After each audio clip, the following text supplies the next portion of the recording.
The college basketball experience preview and picks episode for Sunday, November 23rd. The Sports Gambling Podcast Network is brought to you by Underdog Fantasy. Yes, Underdog is hooking up new customers. Play just $5, get $100 in bonus funds when you sign up with our promo code. That is TCE SGPN. So do that, and remember, as always, folks, to let it ride. Hey, this is John Sally, and you're listening to SGPN. Let it ride.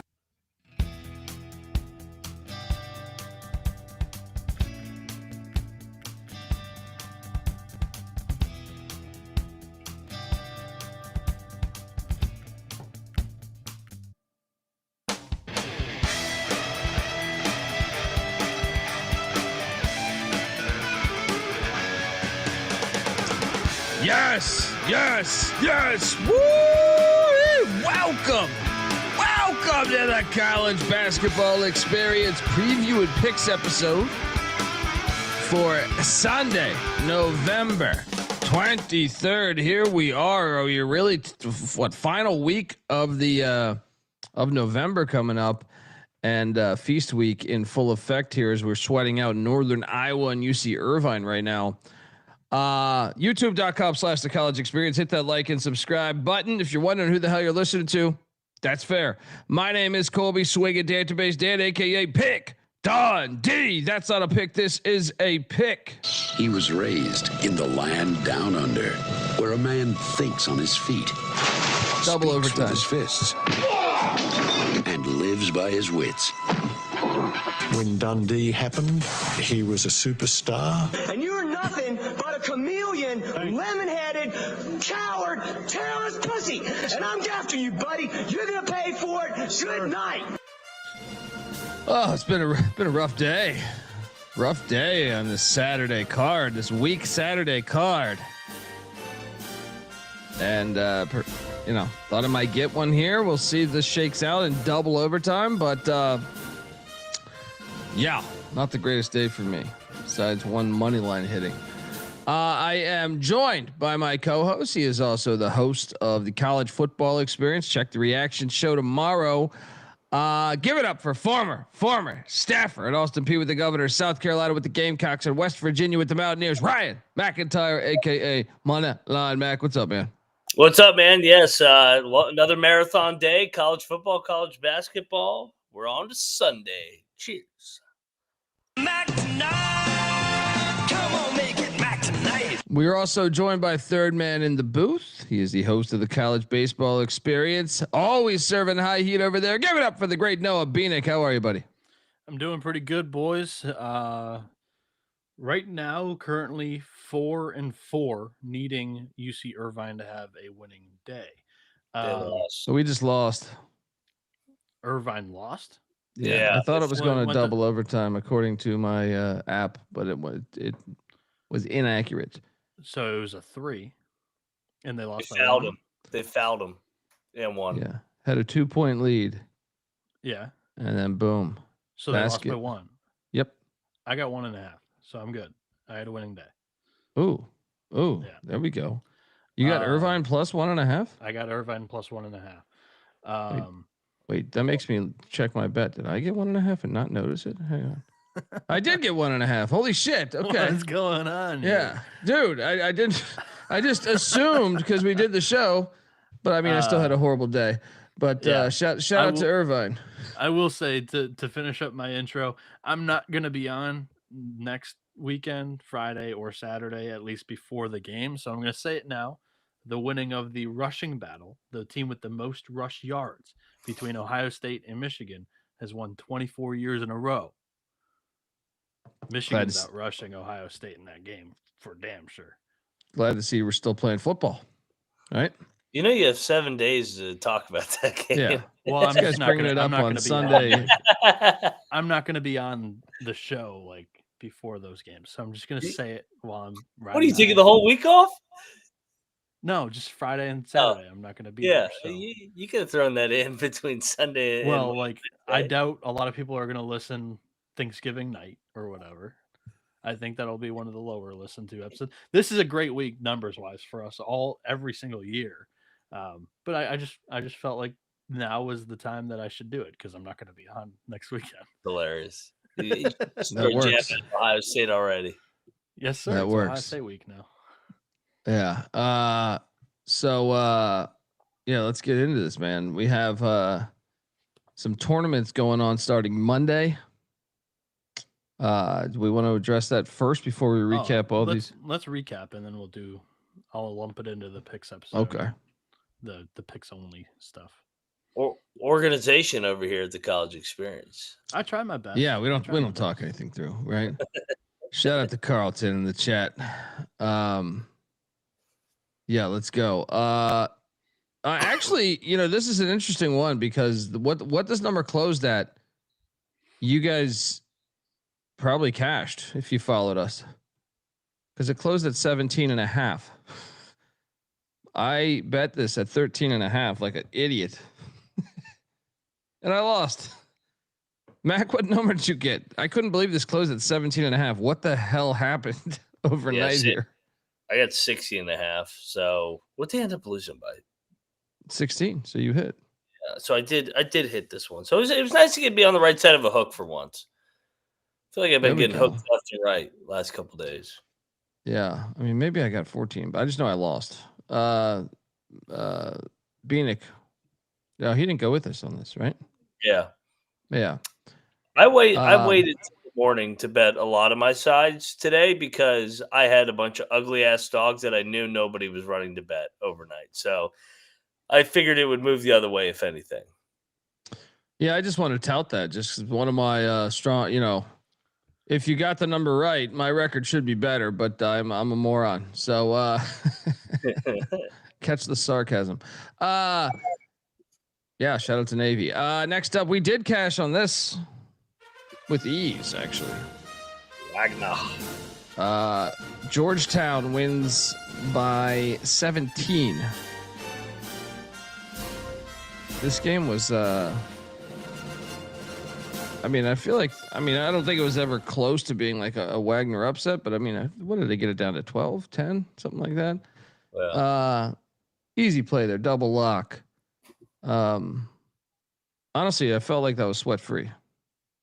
What was the biggest lead Georgetown had? Like 19, 20? 22 in the first half, ironically. But yeah, in the second half, they kind of went through the motions. Looking ahead to that tournament that they're going to be in against Dayton here this week. Yeah. So shout out to the Hoyas. I don't know what. There's not much to really gather from this game. Next up, I am tired as fuck. It's tough. That's we got to work on this. Why don't we bet Fairfield, huh? Yeah, I went to bed at 8 a.m. Yeah, it's tough. The show ended at 5 last night. What time did you get up, Bieniek? Like right before the Michigan game, football. Oh, okay. So what? 3:30. Yeah, that ain't too bad for you. Yeah. I mean, like you said, the show ended at 4:45 last night. Yeah. I had the morning show at 11, but I got woken up by my wife because we had to go get we were out of food for my son. So I don't think she realized what time we went to sleep. You think she cared? She did not. Yeah. She was like, hey, we got to go get food. And then like we went out to eat from there. And then, so I'm like, I did catch about 30 minutes of sleep on the couch earlier, but I am definitely, I have a feeling I'm going to look like Jeff Van Gundy by the end of the season. Fairfield, we should have locked this thing. What are we doing here, man? What are we doing? Fairfield was up by like 20 in the first half. Destroyed them. Yeah. Yeah. Shout out to them. Next up. Okay. We didn't bet. You bet this. I should have followed you, but we called for Boston. Boston wins 75-74. This might have been the best game of the day, or maybe the UC Irvine game, but shout out to the Terriers for winning the Battle of Boston in Connecticut. The best way to describe that would be this. Well, Well, I don't got they bring the head cold, But they're counting down 7-6-5. Thoughts on this game? I didn't watch any of this shit, guys. Football was on. Yeah, I'm not gonna lie to everybody. The slate was weak on paper. I had games on my laptop, and I was score watching. I was watching football. So Boston trailed for a lot of this game, and they were down by 4 with 6 minutes. So a nice comeback here for these Terriers. Nice bounce back. Yeah, I'm not gonna lie to anybody. I was asleep. Shout out to Seattle. Seattleite in orbit. Out of food for your son. Guess if the grid went down, he'd be screwed. Always be prepared. Well, I'm not at my house, buddy. Yeah, he's in Myrtle. Yes. So yeah, this is not my house. So it's a little different, but it's okay. All right. He's on vacation for the Charleston Classic. Yeah. Yeah. Next up we have Central and Dayton. Why didn't we bet this? The line was not 10.5, by the way. This line was like 24 or some 30. Shit. Yeah. Went off at 30. Yeah. This was a 19-point win by Dayton. This is my fault, Mac. You asked me if we should bet this. I said, no, I'm done with them. It's on me. This one's on me. So, yeah. My bad. Good win, Dayton, I guess. Yeah. Yeah. Who's Dayton Georgetown here coming up this week on Thursday? Where's that game at? Florida? Yeah, Florida. Yeah. Yeah. So nice win there for the Flyers as they fly on, and then fucking Long Island Sharks. Tough day for the Sharks. Well, they were down only 54-19 at halftime. Mafia exists in Chicago too. Yeah. I mean, this is typical bullshit, typical Petiti bullshit. A lot of questionable calls. I think if the refs really gave us a little bit of an edge, we would have won this thing outright. Couldn't tell you a single thing that happened in this. I didn't watch any of this. I know several people DM me pissed off. Really? Let me explain this to people out there. Look, I did bet Long Island, but it has become a shtick. So it's he has bet like every Long Island game for the past 2.5 years. It's the same. It's very similar with like ECU or Colorado, but ECU I faded this year. Long Island I have not. You faded them last year too, and you ate a lot of shit. ECU I've been cashing in. This year, sure. There's you get sometimes you have to handicap the handicapper. I will never pick Pitt ever, and I will always pick West Virginia and probably always pick Army. So those are my three, and probably UMass. I'm gonna just go down with the ship like it's fucking Titanic style. Fitting day to bring that up. But I'll be honest, like Long Island was pretty good ATS last year. You know what I mean? Like they made us cash. So if you just put $50 on every Long Island game, I believe we were pretty solid. Now I do think the year before we might have ate some shit. My team has always been Denver, and then this year they're now a cash cow. So it's like, Yeah, exactly. So it's great to catch them on the good years like that. So, we're talking about our real teams, and Noah goes, "My team's Denver." I mean, that was Colby's thing is like season 2. And Omaha, you like that trash can banging bullshit? Yeah. Yeah, sure, whatever. I liked bringing it up because you hated me bringing it up. So that was the shtick last year. Hey, here's the trash can clip of the day. But dude, I threw $50 on. I do it every single time. I mean, depending. Like obviously, I knew this one was a much more dangerous one. Like some of these ones, I really do love Long Island, so I might up the ante as far as my wager. But yeah, I threw $50 on Long Island with 35. I think it was 36, whatever the fuck the number was. I ate shit. But you should always take it with a little bit of a grain of salt. Next up, the Nazis, they did cash for us. The line was inaccurate on the slide. They were getting like what, 24 was it? They only lost by 14. Easy play here. Didn't watch a second of it. Your guys' thoughts? Because OK State was going through the motions, apparently. Yeah. Largely 24. We kind of highlighted the spot. Oklahoma State had played, 3 or 4 emotional games, whether it was against a high major opponent or one of Lutz's really good friends. And here comes Hitler and the Nazis. And it was just like, all right, they're gonna lay off them a little bit here. So, yeah. Max Boyd, Jalen Curry from UMass had a game today. Maybe they should use him. He started the first 2 games of the season. He might have gotten hurt. I don't know what happened against Prairie View and Corpus Christi where he didn't touch the floor. South Florida, he only played 13 games, but today he played 13 minutes. But today he played 30 minutes, 30 points, 10 assists, 6 rebounds, 3 steals. Hell of a day. Shout out to those Nazis getting that cover. Also, we covered with Central Michigan. Never easy cover. I did actually catch a tiny bit of this. They were never not covering in this game, and Central was actually winning for a portion of it. Yeah, I didn't watch it, but that's no, all I for lunch I went to like a cafe or something for the games, and one of the TVs had this one on. Really? Yeah. So I caught a little bit of it from a distance. I wouldn't say I followed it. Saturday, and they've got Marquette on. A West Virginia South bar. Carolina. A West Virginia bar. Incredible. Questionable.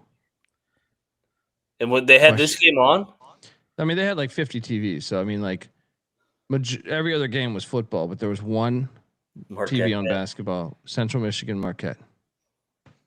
Maybe the bartender was from Wisconsin or some shit. Who knows? The 7-footer that came with, the Broncoma from Ferris State, the 7-footer, Nathan Clairbout played 35 minutes today, which is insane. Shout out to Nick in the chat giving us $10. This show's the only thing that keeps me going. Appreciate you guys. Well, damn it, keep going, brother. We appreciate you. All right. Thank you, man. Cheers to you, brother. Yeah, and I'm with Kenneth. Shout out to Kenneth. That's the man right there. Long Island's going to be a wagon in NEC play. Yeah, exactly, man. I feel pretty good about them. I mean, I know they got destroyed today, and I didn't watch the game. I think they're better than I thought they would be this year so far. I don't know about you guys. Yeah, they're the favorite in the NEC. I mean, I don't know that they'll win it. We'll see. Because what was it? Mercyhurst looked all right. Didn't we note that the other day? Like I was like, Central Connecticut might fuck around again. I actually, you got to favor Central Connecticut right now. They got a whole new team, but they just keep reloading, man. It is an entirely new team, and that's been an impressive start for sure for Sellers. We've talked about them a couple of times this year and yesterday. He's a good coach. Yeah.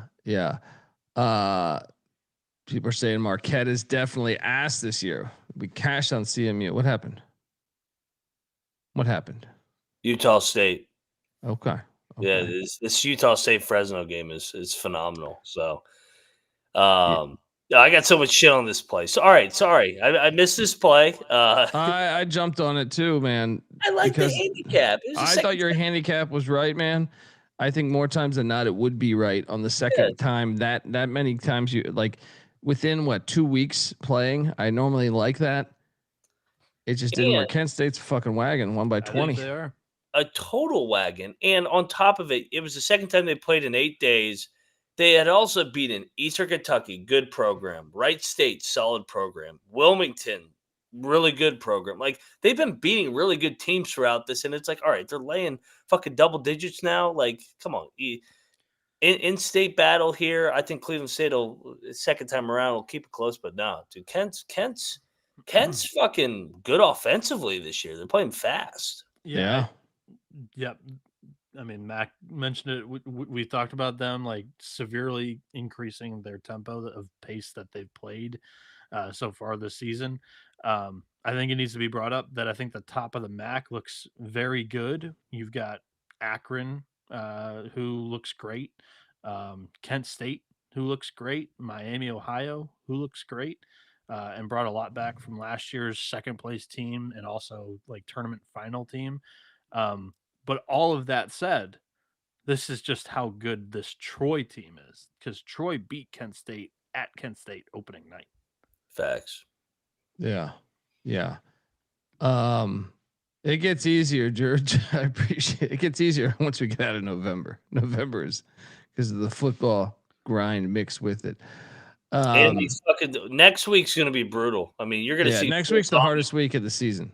Yeah. Full zombie mode for Thanksgiving when these fucking tournaments go till 1, 2 o'clock in the morning. And then you got to wait for them to go final so you know who's playing the games the next day. You can't pick the games the next day if you don't know who's playing in the motherfucking game. Notice how I keep bringing up that I have Friday and Saturday off of next week. Bieniek, I hope you get laid. That's all. I hope Michigan wins, and I hope you find a nice deck out there. You take her to Plowtown. Shout out to the great Troy Tuning who's alive, and shout out to Tommy B. I was at the Kent game today, getting better every game, but Akron is a class above them. Shout out to you going to the game. And shout out to anyone going out to check out. Right now, you got college football thriving, all levels. D2, D3 playoffs, NAIA, FCS playoffs next week. Great FCS day, right, Colby? It was way better than the FBS today. Today, the FCS was way better than the FBS. I honestly didn't think the FBS slate was too bad, though. There was just a lot of blowouts. Dude, I was at the bar and every game on the screens. Coming into the weekend, I didn't think that. No, coming into the week, I thought so too. But I will say, especially I saw a lot of people shitting on the slate today. I mean, you can shit on the slate after all the results are coming, but going into it, I didn't think it was too bad. Yeah, I mean, you have Samford taking on Texas A&M. Well, that's what I'm saying. You got Tennessee. Yeah, I saw it a lot from SEC fans saying that the slate sucked because the SEC didn't because of them. Correct. Yeah. It's because of you guys, and you guys are blaming everybody else for not carrying a slate. Well, shit. I mean, there was other conferences that had great games. That's for the TMZ fucking idiots. That's what I'm saying. Duke Carolina always delivers. The TMZ idiots are the ones that pop off on Twitter, and that's where I'm looking. So it's Montana State delivered. Like I said, there was a slew of good games today. Utah K-State delivered. Yeah. Shout out to Tommy B for giving us the $10 though, and also shout out Carlton giving us $45. Appreciate you. This is for all the hard work during football and basketball season. TC has definitely helped me feel great in life, and I appreciate all of you for what you do. Even with reaching out on Twitter, you're the man, brother. I'm glad we can play. I'm glad we can be a part of happiness for somebody, and probably the opposite too when. Someone shat on our Wagner play. I had to clap back at him on YouTube. He's like, "You fucking idiots! Georgetown's gonna win by 50." So I guess it goes both ways. But appreciate you, Carlton. I love shitting idiots. It's America. You're supposed to talk shit and have fun. I posted another one of those. I'll call you a pussy. Let's go. I posted another one of those no context TCE clips today that we had last night. And then I watched the entire thread that I've made so far this year. It's fucking incredible, dude. I wish I did that more in the past seasons, but yeah, it's just it's fun. Good stuff. Folks, I want to tell you that the college basketball experience is part of the Sports Gambling Podcast Network. Gear up for the holidays at the SGPN merch store. The perfect gift for the DJ in your life is available there. Promo code holiday for 25% off everything in the merch store. We got college basketball experience hoodies. I mean, get on over there. Promo code holiday for 25% off everything. We're also brought to you by Novig. Novig is America's #1 sports prediction market. With Novig, you're getting the best prices. Novig's available in 35 plus different states. Download the Novig app and get $50 when you spend $5 if you use our promo code that is SGPN. So get in on the action with Novig. Promo code SGPN. And we're also brought to you by Underdog Fantasy. Underdog is your home for pick'em entries where you can win up to 5,000 times the amount of money you enter. And Underdog's got a brand new offer for new customers. Play $5, get $100 in bonus funds when you sign up with our promo code. That is TCE SGPN. So do that and let it ride. All right, we are still reacting. Kent State was looking good there. As they destroyed Cleveland State. We lost money on that. I should have bet Lowell. I like their chances, but I didn't. Peters wins by 2. Lowell with an easy cover in this classic Northeasterner in Jersey City. Lowell slightly playing better, I guess, over the last week. I mean, the bar was low because they were fucking awful to start the year. Yeah, I feel like they've kind of been covering. All right, I want to. Did I an want injury fly under the radar in the preseason for them because they were like really, really bad. Perhaps I don't know. I didn't watch the game today, so I mean, I do want to talk about this. So, the other night I was really upset for my Maryland Eastern Shore Hawks because I thought they could have beat Canisius, and they had the Longwood win before that. So I was thinking, man, they're going to win 3 games in a row because they take down Binghamton by 9. And watch out for these Hawks, Mac. Where the fuck did they come from? They've won 2 of 3, and they have Hampton coming to them later this week, and then they get. Well, I mean, you're missing the biggest feather in their cap. They've won 2 of 3, and they took Georgia Tech to overtime. That's what I'm saying, man. And they got some winnable games. They play ECU on December 2nd. That's a winnable game. That's a very, very winnable game. So shout out to these Maryland Eastern Shore Hawks for getting it done. I did pick this correctly, but didn't bet it. I ate shit here. Didn't we both eat shit here? Mercer just whooped their ass. 12-point win. What is going on? Is EKU? I mean, what 1-4? No, I think Mercer's actually like kind of good this year. I'm just saying EKU. I mean, I guess all their losses are decent. Yeah, But they don't have a D1 win yet. Their losses are Western Kentucky, Vanderbilt, Kent State, and Mercer. They got Northern Kentucky on deck. Mercer's on the road. passed my eye test. I think they're all right. SoCon needs them. They got blown out by Winthrop. That's not really excusable, but in the other games they've looked competitive. The SoCon really needs them because we'll talk a little bit about another team in the SoCon. Yeah, I mean the SoCon didn't look strong against the ASUN in the last 2 weeks here. And I like Ritter, man. Ritter's won wherever he's been. So year 2, I think he's building Mercer the right way, unlike what's going on here. I didn't like Mercer in the preseason, Beeves, but I mean, I watched him. I think it was the Tennessee game. I bet Tennessee against them, and I was like, this team's actually a lot better than I thought they were going to be. All right, we got to talk about this one. We really got to talk about this one. Me and Mac locked up UMass and Green Bay and Doug Gottlieb, who had a 12-point lead in this game, by the way. This is no fluke. Yeah. This is like the most embarrassing loss of my year. Hey, the podcaster, I told you that he was a better coach in this matchup. Yeah. Colby asked me Unbelievable. a couple times, and I just said the podcaster. I thought you said think that broadcaster. this was going to happen. I did not. I mean, UMass. what is it about UMass, buddy, right now? Football, basketball, they've just been a tough play, man. I know his team keeps getting rated, Just but replay I mean, what you did earlier. unbelievable. Mac, this one, please elaborate on what the hell's going on here. I thought they actually were playing pretty well going into this fucking tournament. I thought they played well against Charleston. They led for a majority of the game, but they let one loss turn into 2. They completely no-showed. They were flat as hell, out to lunch. They have a day off tomorrow and they play on Monday. I wouldn't want to be one of those players tomorrow. I could tell you. We were fearful that they might be having a good time in St. Thomas. Do you Yeah. think that played a role? Yes, and that is part of the problem with these tournaments on the island, where that second when it's a quick turn on 24 hours, you don't know what you're getting. But you can't lose to fucking Green Bay, Dude. Even if you don't show up, you got to find a way to still win that game by 1, 2, whatever it is. That's an embarrassing loss for you, man. That's pathetic. It is the year 2025. He is 1 1/4 seasons of experience, and Gottlieb has a win over a Final Four head coach in college basketball.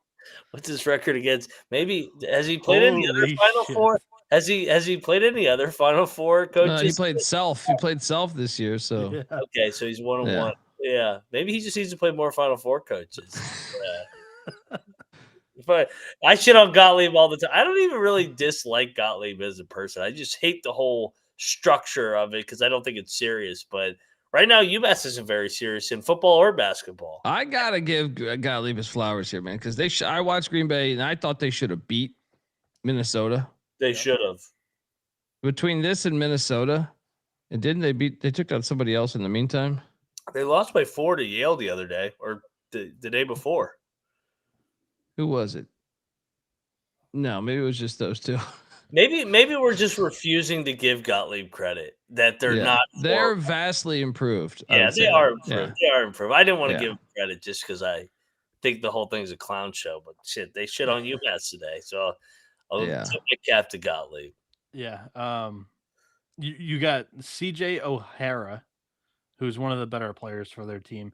He redshirted last year for this team. You've got Marcus Hall, who was on the team last year and was one of the better players, and he was the best player that returned for them. And he is one of their better players once again for this season. Justin Allen is a D3 transfer from Carnegie Mellon. That's in the Pittsburgh area. And he was an unbelievable scorer. He's been one of their better players this year. Hold on, I want to talk about this. This box score is like fascinating. Like Green Bay was 3 of 13 from 3, 23%. UMass was 27% from 3. UMass beat him at the free throw line 85% and shot well, I guess they shot 9 less free throws, but they shot a better percentage. They out rebounded Green Bay 30 to 24. They out lose. Well, that's what I'm saying. This is fascinating. Well, they were getting controlled. Well, they points in the paint is where they got beat down 38 to 28, which is fascinating. Green Bay, what? Dude, I talked about it in the MAC preview because UMass is now in the MAC, and I was like, man, the UMass roster was not one of the better rosters in the MAC. And I would have thought like transitioning from the A-10 into the MAC, they might have been able to, bring in a better roster than they did. And I had listened to their podcast, like their local podcast. And I was hearing that they were going to be the second most funded MAC athletic department moving forward. Toledo's 1 and UMass would be 2 moving forward in this conference. They have the second most resources according to the flagship podcast or whatever that I was listening to for UMass. Yeah. Which is pretty fascinating. But I mean, who knows how big, I don't know how they throw the money around. You know what I mean? Like, is football getting more, but they made the move for football. I would assume football is getting some money. Well, they're fucking terrible in football. Their basketball is way better than football, even with losing to Green Bay. Shocking result on the island there. Yeah, I mean, back to my point. Like they beat Central Connecticut and they took Charleston to the wire the other day. This was a complete dud today. Yeah. The podcaster. He's good on the island. Good for Gottlieb. This thing saved me right here. Plus 375. Was the basket 10 feet tall on the island? Don't know. Maybe. I didn't watch it, so I'm going to refuse to believe it happened. Good pick, Colby. Yes. Northeastern money line hit for me. Kind of saved my ass. I mean, I still had a losing day, but this one really saved me from basically losing like $1,000. $700, I think it was. But shout out to Northeastern for getting the dub in Duquesne. We knew was kind of phony. Come on. Mac, your thoughts? Good win for Northeastern. They're banged up. I saw our friend Spoon in the comments saying that they've suffered some injuries, but Cohen's a good coach. They just reload, next man up. Great coach, underrated coach. Is he one of, like, if you had to list the most underrated coaches in college basketball, he's got to be top 10, right? Definitely, or at least top 15. He's just one of those guys that you never see on, and doesn't get any credit or is ever covered. But he's been at Northeastern for 20 years, and he's been a winner there and taken multiple teams to the NCAA tournament at a tough job, man. That's a tough job in that league. Yeah. Xavier Abreu in this one came off the bench, so this is a kid that has gotten more opportunities because of the injuries. Against Boston, a crosstown rival, opening night, he didn't see the floor in an overtime game. He played 4 minutes, 6 minutes, 7 minutes in the next 3 games, then 25 minutes the other night against Princeton. He put up 17 points with 3 steals, but he fouled out after 25 minutes. Tonight against Duquesne, 32 points, 10 of 13 shooting inside the arc, 1 of 4 outside, 9 of 10 at the free throw line. He had 5 rebounds, 2 assists, 3 steals, 1 block, 1 foul.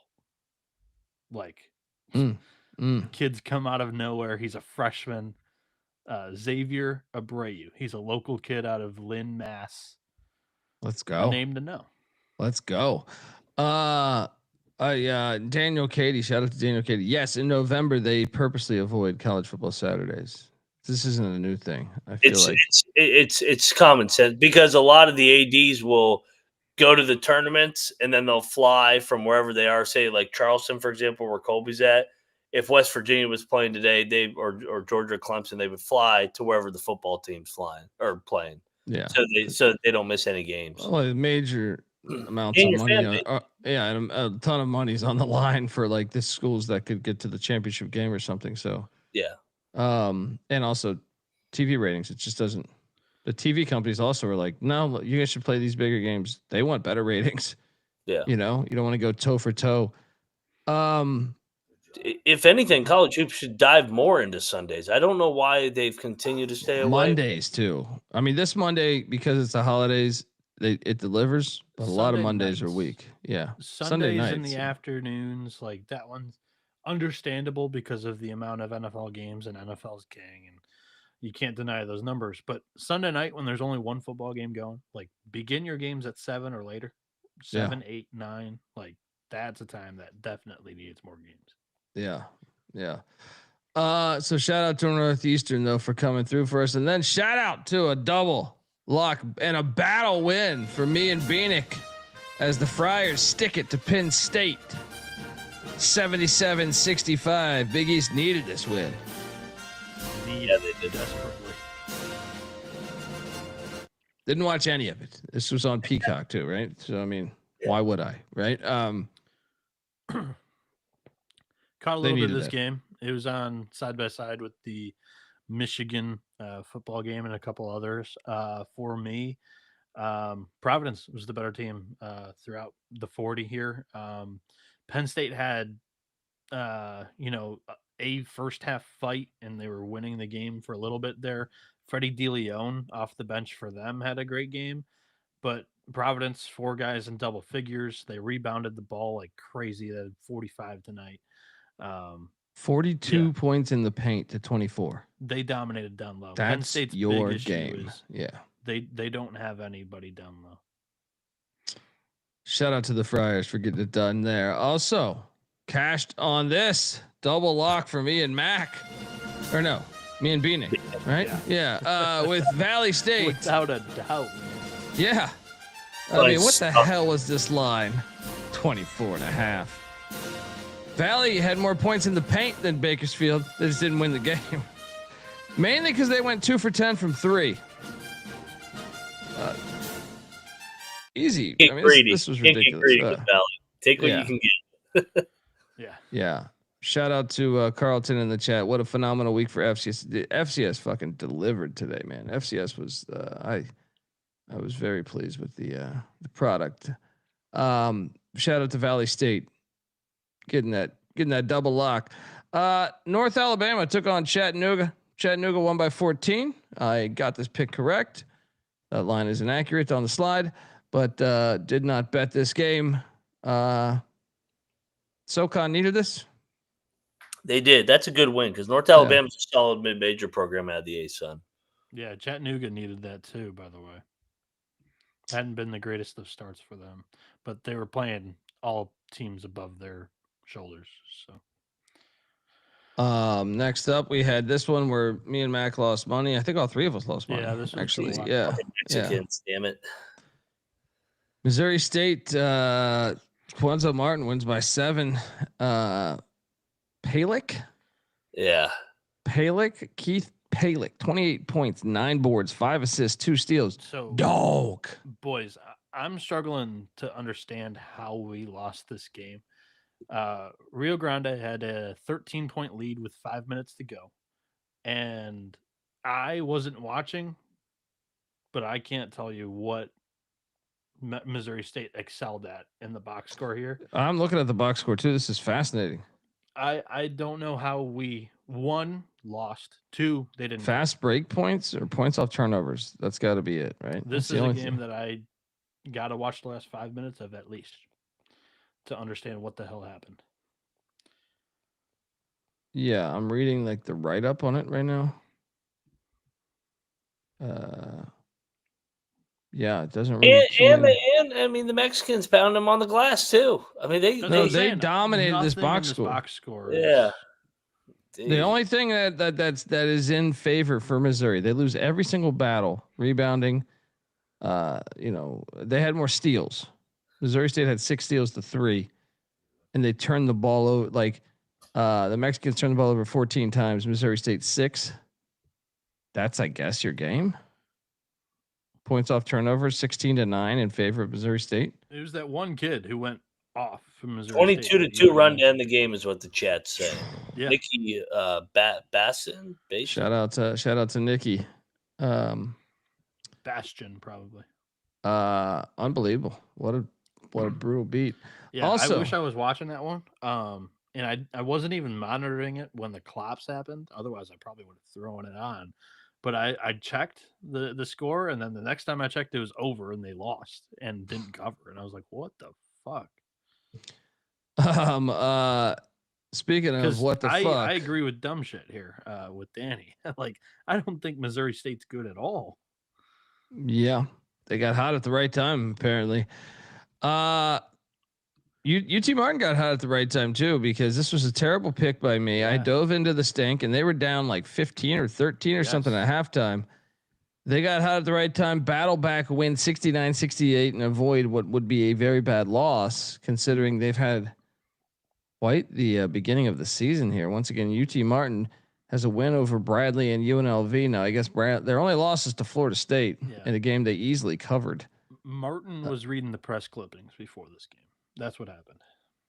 That's why I stayed away. I was like, this line stinks, man. It's the first time they've been favored after pulling off all these dog upsets. Yep. Yeah. So shout out to PV for the cover. Then this one, we ate shit. This is where my day just started to go fucking terrible. Mine too, man. I don't know if we hit a bet from fucking 6 on. Yeah. Ever since Bieniek woke up, we didn't hit anything. Correct. All the games that I was watching, I was like, what the fuck? I woke up and it all went to shit. The UC Irvine one was able to cover for us to wrap up the night. But other than that, I mean, shit. Barbara wasn't even in this game. They're weird. Their roster is. I actually think their roster is better than Nevada's roster. I don't even understand. I was watching this game and I'm like not in on Barbara at all. I didn't watch the LMU game for them, and I also didn't watch their game against Sac State. But like, this is 3 games in a row that they haven't looked sharp at all. Mm-hmm. Yeah. Oh, I saw that news. I saw that news on Twitter. I shared that thing. Okay. Shout out to Santa Barbara for there's activity about reviving their football program that went away in the late 80s, I think. If that early comes 90s. Back, their baseball team is going to take a little bit of a hit. They're fucking wagon in baseball. They're a perfect town, dude. Their stadium. I know that they have 2 stadiums, but one of them is. I mean, they have 2 stadiums in Santa Barbara. Not the university owns one, but it's still very close to the ocean. It's really cool. It's really fucking cool. Yeah, Nevada in this game looked like the better team without a doubt. I thought UCSB would be better. The games that I've watched and monitored, they have not passed my eye test. Corey Camper for Nevada. In this one, he's a UTEP transfer. Had his best game of the year for the Wolfpack. Played the most minutes of the season so far for them. And yeah, I mean, kid is making a difference. So I think he's going to get a little bit more run. Yep. Nice win for Alfred there. As I eat a pile of shit. We also I ate a pile of shit right here. Dude, I knew I was doomed. Did you guys see the closing line on this? No. So last night when we called it, I believe it was 2.5 or 2. It might have been flat 2. 5.5 is what it closed at. When I woke up and saw that, I was like, I'm going to lose this fucking bet. I'm going to lose this bet. I would love to know why we had that much movement. Did someone not play for Western? This is another, like I said, I don't know about the SoCon this year, man. Yeah. I mean, hey, good win for Lipscomb. I mean, 20-point beatdown of Western Carolina. I thought Western Carolina would be pretty good. Nice win. They beat the shit out of them. Yeah, terrible play here. And like I said, this was like the part of the day where I was just getting destroyed. Southern Indiana was taking on the Flames of UIC. UIC won by 11. Thank God I didn't bet this. The games where we like really got fucked are coming up. I wouldn't say it was that Lipscomb one yet. No, for me, I mean, I went pretty decently on Western. Were they winning though? No, I'm just saying, like, when I woke up and saw the line movement, I knew that bet was cooked. I was just like, fuck. I'm just saying, watching some games, we were feeling good at points, and we got fucked late. Yeah. San Francisco, shout out to them. There's a Big Ten loss in the mid-major ranks. Called for it, though. Noah Petiti was on this one. Noah Petiti at the Pentagon. He was there, turning in the files, meeting with private equity. Blowing Peacock. Yeah, blowing Peacock. This Barnes not even going to get going for conference play with their new head coach. They keep taking these bye game losses. Well, this one wasn't a bye game, but still. Yeah, it's one. Green Bay they went to overtime with, and they played with their food against Chicago State. That barn's not going to be lit this year, boys. Yeah. Shout out to the Dons. We talked shit on Cal State Fullerton last night, and rightfully, they said, "Hey Dundee, you are a pile of shit." We predicted that this was going to happen. We called them the worst team in California. Yeah. And then they stuck it to our Tommies. What the fuck is wrong with Tommies, man? Yeah. They cannot play away from the Shoenecker, and even at the Shoenecker, aka Penny and Lee Anderson Arena or whatever, they haven't covered for us. They haven't been a wagon this year. They're 2 TMZ this year. Yeah. Shout out to 357 giving us $2. How do we find your NFL 10-team parlay? DM. Just take all the dogs, the Lions, and Steelers. There you take go. all the dogs in the early window, then all the favorites in the late window. That's your 10-teamer. I bet St. Thomas. I don't know about you guys. I bet the Tommies. Yeah. The Tommies have been disappointing for me this year. I got drilled, man. Got drilled left, right. This might have been the best game of the day here. Double overtime. This one was pretty good. Iona 91, Oregon State 84. Quite the game there. Oregon State had a 19-point lead. Yep. That's gonna hurt. Yeah. Shout out to the Gales. 19-point fucking lead, and you blow this. Were you able to watch this, or in this tournament in general? Have you been able to watch this?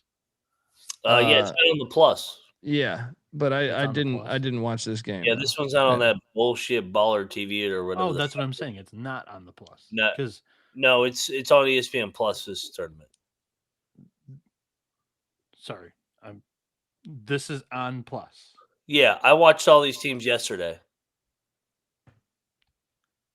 I watched Iona. These games today. I watched Iona, Akron. I watched UMass, Charleston, and I watched I watched Oregon State, Evansville yesterday on the Plus. I didn't.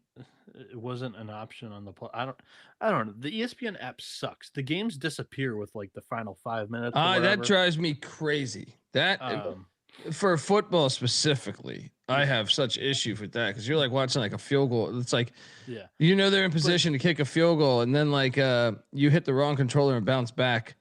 Or bounce out of it on accident. Correct. And it's gone. And then you're quickly trying to type in Eastern Illinois or whatever the fuck, to the search window because it doesn't even pop up. Yeah. I was looking for this game. I thought it was on ESPN Plus, but I'm like, maybe this one's the one that was on Baller TV or whatever the hell it is.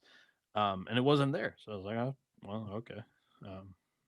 I didn't like go searching. I was just like, okay, there's other games, but yeah, this one was great. Yeah, great game. So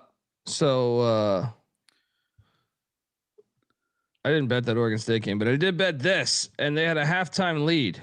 Dude, I can't believe we didn't even cut. So in my head, dude. This was unbelievable. We had an 11-point lead. Milwaukee did. We're getting like 10 and a half. Yeah, this We're is getting like 10. Yeah, last night and fucking UC Davis last night. Like, you guys talked me into this. We were basically covering by 21 points, 21 and a half points. Ridiculous. And we lose. This is a brutal fucking beat, man. This is a brutal fucking beat. And then this one. Good God. I called for the money line. I sprinkled the money line here. We had a halftime lead. We had a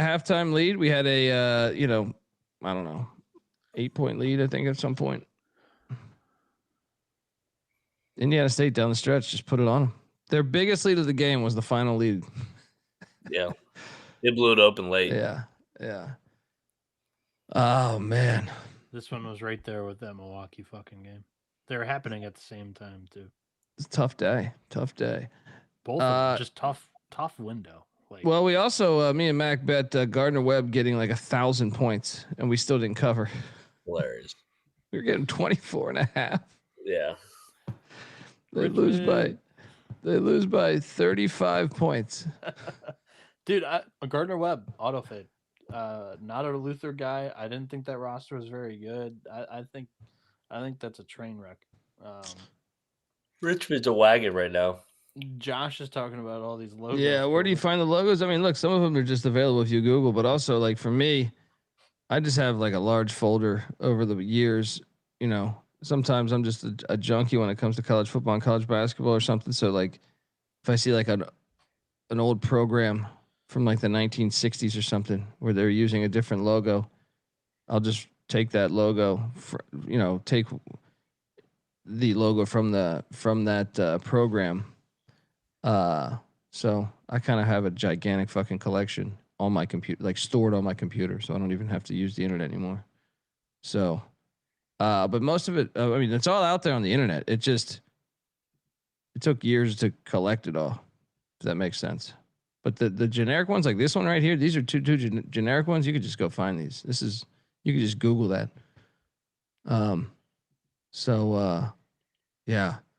Carlton, I'll definitely do that at some point, brother. I just need some fucking time. What are you saying? If you need help with the slides, I would definitely take you up on that. I just need time to arrange that. VMI played Stetson today, and I picked this game correctly, and I did not bet it because Stetson won by 19. You don't walk into DeLon. Ethan Copeland, 25 points, 6 assists, 1 steal, 3 boards. Hey, son. Yeah. SoCon's trash. Yeah. Yeah. Good win, Stetson.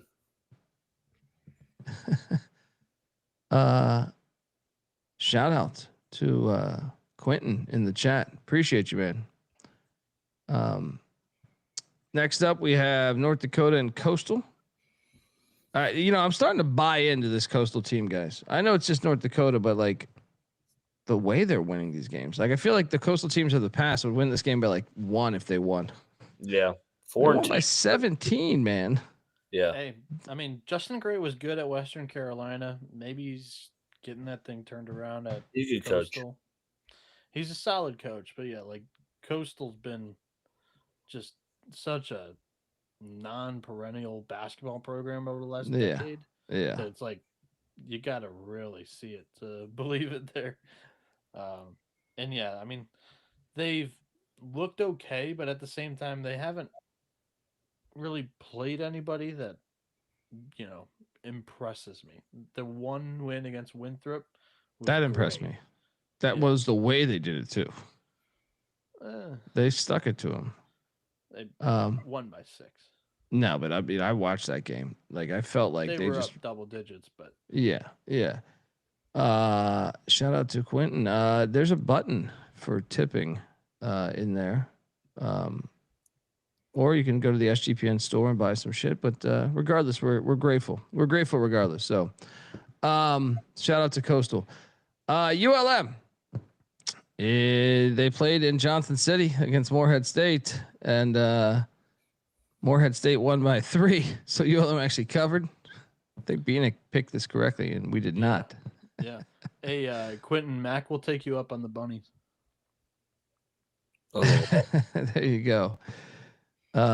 Saying come to Nashville.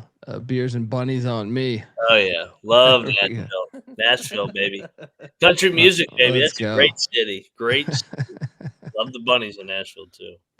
Yeah, I mean, what Belmont? Who else was in your conference? Tennessee State was at the time. Lipscomb was in the league, but yeah, Belmont wasn't. Belmont was OVC. Belmont too, right? was. Yeah, Belmont. So there's was. like 3 Nashville schools. That's nuts. Yeah. Two. Sorry, Lipscomb we played, but they weren't in the league at the Okay. time. Okay. Yes. I think you're calling out. I'm assuming this is the football angle where I had Yale on the money line against Harvard in one of the greatest rivalries in all of football Did you history. get that out on the pregame show? I did. Okay. I did. Shout out to that. And I also gave out the Montana play once that line went up. Montana covered. Incarnate Word and High Point. High Point wins by 11. They're just a factory. I should have bet this. Edged it out on the spread. But actually, it closed at 12.5. So actually, IW would have covered. There's that. Yeah. High Point today did it without Rob Martin too, which right when I was starting to buy into that guy, like being one of their ball dominant players and like kind of everything was revolving around him. He was kind of quiet in this tournament, I would say. He played well against Canisius, but yeah, I mean, this team is just really good 1 through like 8 or 9. They go 9 deep. Yeah, Cameron Fletcher today, who has been all over the map. I think he began his career at Florida State. No, he began at Kentucky, then was at Florida State. He had a great game today. Went for 18 and 12. Yeah, High Point was up 19. There's some people complaining they got the worst of the number. They're still really good. I mean, I didn't watch the game, but they're good. Next up, I mean, how about this score, guys? VCU won by 43 points. Your boy bet Coppin State. VCU is good, man. I was surprised you went in on Coppin. Well, I was surprised. They hadn't really been blown out this year. I'm just saying, when I watched that NC State game, in my opinion, I thought VCU was the better. Like, okay, NC State had the better athletes. That's why they won the game. VCU was the more cohesive team. They were like, just to me, they played more like a team. Yeah. Than I just was like, man, they're gonna be a fucking force in the A10. I mean, they always are, but they only beat Wagner by 29. They only beat St. Peter's by 17. Coppin State had hung in with some of their competition. I was like, this kind of makes sense. And then, yeah, they got railroaded. Yeah. Next up, we had Southern Miss and North Florida doing battle. What the hell happened in this game? Why do I not even see this? Did this game even happen? This game was not on my radar here. Okay. Shout out to Southern Miss. Next, Northern Colorado, Portland. This was a overtime game, right? Portland lost by 6, so picked this incorrectly. Shout out to the Bears bouncing back and getting this one. And then I ate shit on this one here as I had Weber State and they lose by 1 to Arlington. I thought this line stunk. I went in and of course it burned me. Any takeaways from any of those games, guys? Northern Colorado or Arlington? The Weber UTA was a really good game, back and forth. UTA had the first half lead, then Weber was out by 4 or 5 late. But Arlington made enough plays down the stretch for a big win. Nice split on this trip. And then you had this one here that I ended up cashing on. I thought I was laying 1.5. I was getting 1.5. I don't know. That was like the best scenario. Yeah, I mean, especially on a Saturday where you have like 75 bets going on because football and basketball, when they merge, you're just like, if someone could see that, they would, Yeah. I was thinking about that. I had the laptop on at the bar today, right? And I was just like the waitress come by, take your order. It's like, she's like, you just have a whole sheet of things. And I was like, yeah, just doing work. If I had him like, I don't want to explain that I bet 87 things here. Yeah. This is the breakout game of Darren Saran, who's the guard that began at UC Irvine, transferred to Stanford, then came back to UCI. He's from Istanbul, and he had an outstanding game, and it still wasn't enough for Irvine. They're kind of on my like worry about list right now, the Anteaters. This is their second home loss of the season, and usually they play pretty damn good at home. But yeah, Saran played outstanding for UCI. Northern Iowa hit 11 threes. They, it was a very good game.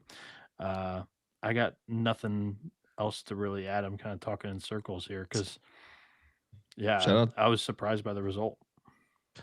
Shout out to Quentin giving us $10. Appreciate you, Quentin. Let's go. Let's get to these game balls. Mac, where are you going? Lead us off. Game ball number 1, Maryland Eastern Shore. Where did this go? Yes. They're rolling, baby. Yes. Let's go. I like that game ball. Game ball for myself will be the money line dog I hit. Northeastern going into didn't they play that in Akron? So either way, they beat Duquesne. I mean, I should have went to another one, but I'll let Bieniek take us home. But give me Northeastern for that play there, plus 375. Bieniek, where are you going? I think the one that Colby was talking about was the radio show host. He gets the game ball. Yes. Getting a win over a Final Four head coach, Green Bay. Nice win. Yeah. I mean, they had to get a game ball today. Mac, where are you going? It's Fullerton. Yeah. Beating the Tommies? Like, what the fuck is going on? Flushing the toilet on us. We got flushed all day. All day. I had Diego Pavia piss in my face. Oh my God. All game, the entire day. I thought he couldn't pass. I thought he can't pass for 100 yards. Yeah, they're making that statement on purpose. They want him in New York for the Heisman. He should be. He should be. If you took him away, prostitution. That's how you get him there. Yeah. Fuck it. He's by Kentucky. Goddamn. I saw Colby through the TCE account retweet a tweet that was like, SEC scheduling is like so off the wall in the second to last week. It names all these FCS schools and the finish it states Kentucky in it too. It was no shit. Pavia at least played somebody in the SEC today. All these other fucking he made them look like they were an FCS school. Yeah. Yeah. He's the only one that played anybody today. And he's the only one that played on the JUCO level, right? Or the New Mexico military. Yeah. Military Institute. NM. But these recruiting rankings are so big. They're such a big deal, you know. They can't win because he can't recruit there. You know, I look at the SEC's like top passing numbers, and it's like Joey Aguilar number 1, who's from App State. Diego Pavia is like 2 or 3, right? I think he's 3. 2 is Taylor Green, who's from Boise. The third ranked quarterback was Pavia, who's from New Mexico military, right? You also have Blake Shapen from Baylor. I mean, Power 5 recruit, but still at Baylor. And then, number 2 is Trinidad Chambliss from Ferris State. Hell So it's hilarious though. It's like, but I thought these recruiting rankings meant so much. It meant so much. Their leading rusher is a transfer from ULM, and their third leading rusher is a transfer from New Mexico State. It just doesn't make any sense. Well, both can't be right. Both can't be right. Yep. You know what I mean? I can go on. But game ball Mercer. You stuck it to EKU. That's my game ball. Bieniek, where are you going with the final game ball? Final game ball for me will go to Northern Iowa. Going on the road to Irvine, pulling off an OT win. All right. There we go. Let's jump into tomorrow, man. We got some real quick before we do tomorrow. ad read. Yeah. Yeah. Ad read, and then we're gonna pick some tournaments. Yeah. Folks, I want to tell you that the college basketball experience is brought to you by Rhythm. Rhythm is crushing it in college basketball and college football. They also have NFL and NBA. Rhythm is also giving away weekly cash prizes just for tracking your bets in the app. Track 5 bets of the same type from any model that you build, and you could win $1,000. Use the promo code SGPN25 when you download the Rhythm app. That's RITHMM for 25% off your first month. Download Rhythm. Promo code SGPN25. All right, we are back. Shout out to Jan in the chat, and shout out to Moneyline Mac, who's in Bernie Lomax's house. That's weekend at Bernie's, if you don't know. Here I'm working on getting the first bracket up. We're gonna do the bracket, and then I'll show the odds afterwards. All right. So we're gonna talk Maui Invitational here. Game 1 is Seton Hall and NC State. Game 2, USC, Boise State. Game 3, Washington State plays Chaminade. And Game 4, Arizona State, Texas. Before I get to odds, we'll let Mac get back. Colby, what do you want to say? Well, I want to say they need to keep this tournament. This needs to not go away. I love Chaminade in this tournament. I love keeping the tournament. And to me, I hope we can give them good ratings. I'll put it like this. I hope everyone watches the Maui Invitational, because this thing deserves to stay around. It's been around forever. So they're the true king, our true king. Yeah. And here are the betting odds. I pulled these from Caesars. For the most part, these were your best prices. For whatever reason, DraftKings was the only other one offering odds at this moment, like 3 hours ago when I made this. And there were a lot shorter prices. So Caesars, NC State's your betting favorite. Texas, NC State plus 195. Texas plus 230. I do believe that they are the pussy pack.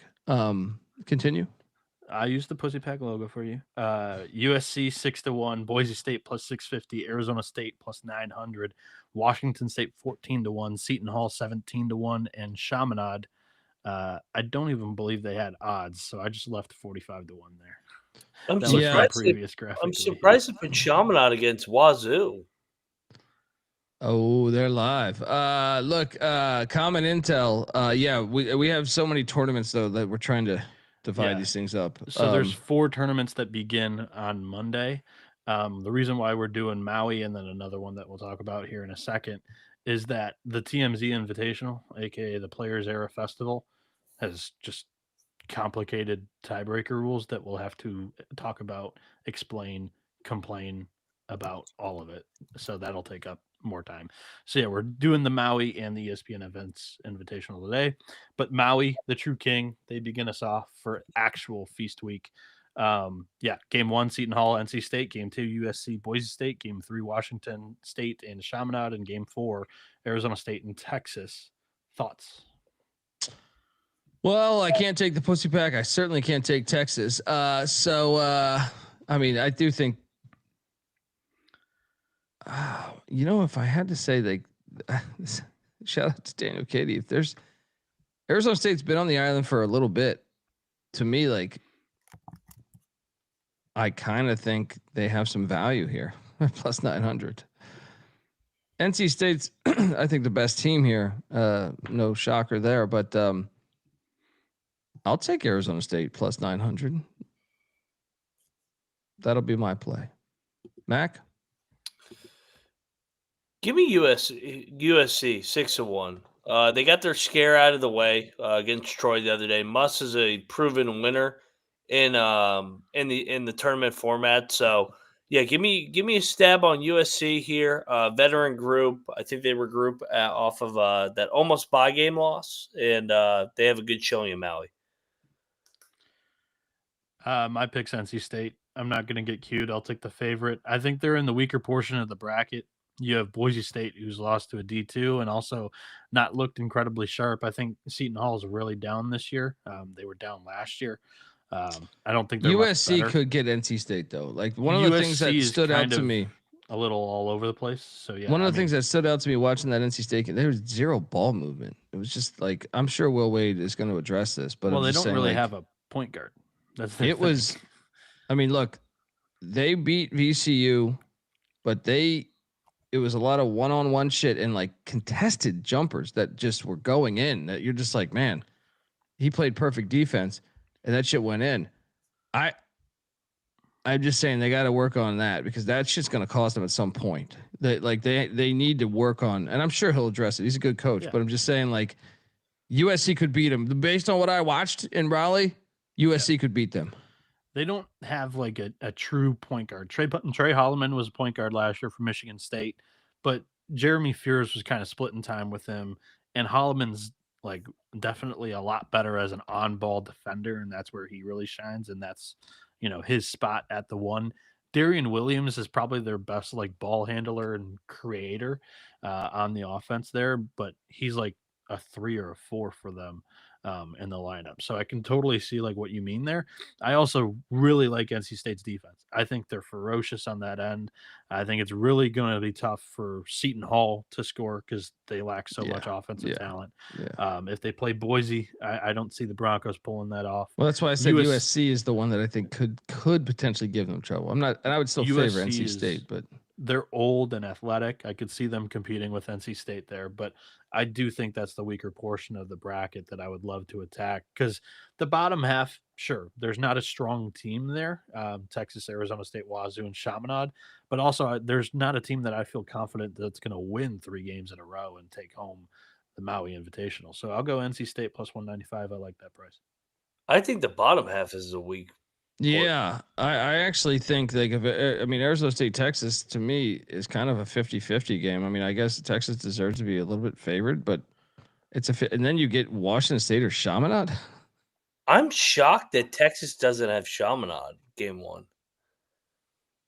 I think they wanted like a showcase game night 1. Well, they could lose to Chaminade. So yeah, that'd be good. Chaminade, Texas would be the team to lose to Chaminade. If you want, if you look at it this way, the 2 biggest athletic programs, like the brands, Arizona State, Texas, they're playing night 1. Like it could be NC State, but I don't think it's that. And USC basketball is not. It's probably Arizona. I think the two biggest brands are NC State and Texas. Which for basketball, I think Arizona State does. Arizona State to me is a basketball brand. They don't really move the needle. So, fair. The elephant in the room is that the field is not nearly as talented as it's been in years past, and there's been a lot of people, even media has gotten in and just piling on Maui. I still think it's a good tournament. That's a good list of teams right there. I mean, Wazoo, who knew they would be this bad? I'm okay. I like that. I'm excited for this tournament. Tell them to fuck off. All right. So what's the narrative? Long story short. Yeah, I mean, the reason why they're piling it on is because, I mean, you've got everybody joining the Players Era Festival because it doesn't cost these teams as much to travel. That was like the big thing with Maui is you got to get there because they didn't cover for that. And also Maui's not paying the players through all these NIL opportunities. Well, of course, opportunities that the players is going to give. So the negatives kind of outweigh the pros, at least nowadays, with the new bad bully on the block. So it's been the fad thing to do is shit on Maui. I think Maui's still incredible to one, watch, and two, experience for a lot of players and coaches. And I hope that this one definitely sticks around, but this is not one of their stronger fields that they've had. Yeah. We'll Well, see. I mean, Watch the games be fire though. We saw the NIT. They Everyone will. said the NIT was going to be shit last year, and it was awesome. I was just getting ready to say, well, then fuck the SEC, fuck the Big Ten, and fuck all the other high major leagues too. Let this be the premier mid-major tournament every year, and I guarantee it'll deliver. Yeah. Like it's, I mean, we're still gonna watch it. I mean, you're not gonna have the bigger brands, but if it's just like, oh, we're not getting paid NIL, they're getting paid enough fucking NIL. We don't need another fucking tournament to pay these guys more money than they already should get. I mean, fuck, you got guys like Kentucky that say we can't give effort, and they're getting paid millions of dollars. Yeah. Fuck these players. My pick, I'm staying chalk. I'm going NC State. Re-say your guys. Who are you guys on here? Trojan man. Sun Devils. Bobby Hurley. He's been out there on the island. All right. He just took down the Rainbow Warriors. Let's go. That might be counterproductive for Bobby Hurley out there that long. And then the second tournament that we're going to talk today is the ESPN Events Invitational. This is the bracket, the only one that we've got odds for. There is another bracket that is playing during this time period and whatnot. But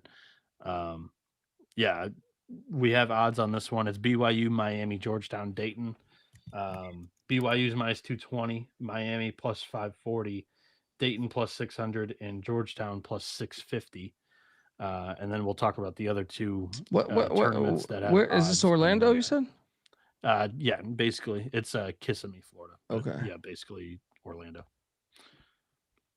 I mean, so the second team odds on is Miami. It's not. BYU minus 220, Miami plus 540, Dayton 600, and Georgetown plus 650. I'll take Georgetown. I like Georgetown too. Yeah. I'm a bit surprised at the odds, a little bit. So, you know who's been great in these tournaments has been Anthony Grant, though. That's right. Remember Maui? Yeah. He's beaten Kansas once. He's beaten, I think, Carolina once in some of these events. Oh, it should have beat UConn too. Yeah. Remember that? Yeah. They should have got UConn. No, they got robbed. They did get it. Okay. Yeah. Who did they? Was it Carolina? They got robbed. Yeah. North Carolina. They got robbed. Yeah. And then in previous years, they've gotten Kansas in this. Give me Dayton, man. I'll trust the experience of Anthony Grant. They do a good job of rallying when it's them against the world. I mean, you got to pick that side of the bracket because BYU and Miami play each other, so it's like, yeah. Give me those Flyers. Yeah, so on the Hoyas. We'll talk TMZ Festival on tomorrow's show. Also, Fort Myers begins on Monday. We'll see if we have odds on that. The other ESPN Events Invitational, the bracket begins on Monday. This is the one that we had odds on. This one begins Thursday. We'll see what happens with all of that. And let's talk about some games on Sunday. And Troy makes a good point. The Dayton fans travel like crazy. They're fucking psychos. That's a great fan base. Yeah. That's part of the reason why they do so good in these early MTEs. Yeah. Is they travel like a major program. Great point. Andy's already there. Troy is already in the Orlando area with a wedding there. Boots on the ground. Yeah. We do need Long Island and Maui. I agree. Bayou bets. All right. Let's fire away here as the opening game is Alabama State in Colorado Springs taking on SIU Edwardsville. All right, I had enough of this.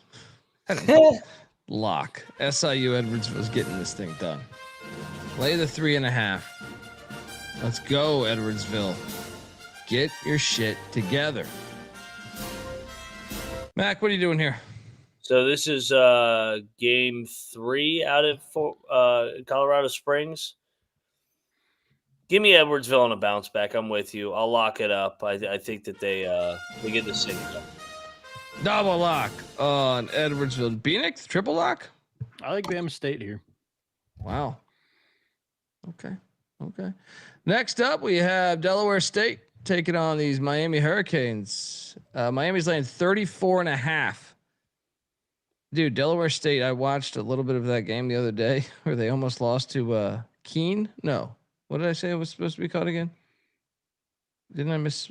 I don't know. They played somebody. Keene. They played Chinese Keene.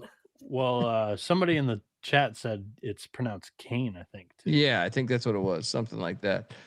I'll lay it with Miami. Not betting this fucking thing. Mac?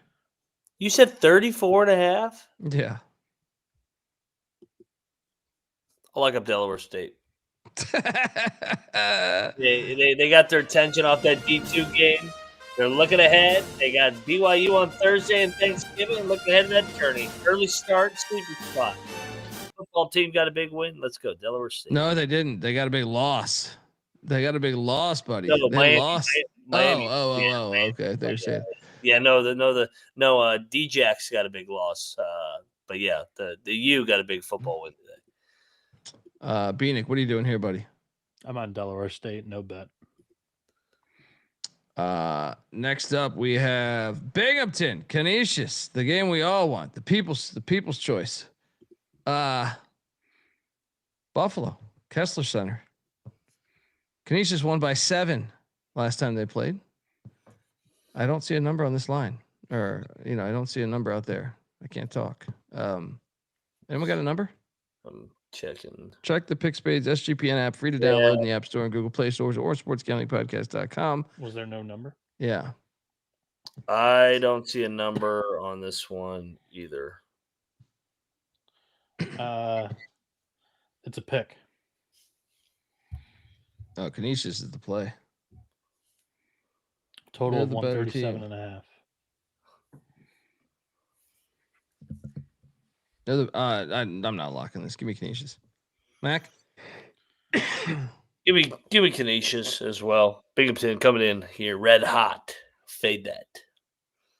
They're red hot. Didn't they just lose? Canisius? No, they beat. Binghamton just lost to Eastern Shore. How are they? They did. Oh shit! I'm thinking of Eastern Shore. Sorry. Yeah, no. I was what? Yeah, no. Sorry. That's why I'm not betting this game. I don't have a shot. I don't know what Canisius and Binghamton are going to look like on short rest. So I'll pass this game and I'll take Canisius. This is Canisius's MTE. They're already 1-0 with a win over Eastern Shore. I think they go 2-0 in the MTE. I think they win it. And there was a pick. Am I confident in that? Hell no, I'm not betting this game. Yeah, it was my exact point from the beginning. Next up, we have Arkansas Pine Bluff getting 22.5 at Miami, Ohio. Okay, come on. I'm sorry, I got a dog fucking with me right now. Muddy. This isn't Muddy. This is one of the street dogs. But Muddy's getting some good snooze. Some good snooze on. Pine Bluff's catching 22.5. I mean, I can't take Pine Bluff. I don't like laying these big ass numbers with the Mac though. I don't fuck it. Give me the point. Give me the points. Right after this game, Miami, Ohio is darting down to Florida for an MTE. Oh yeah.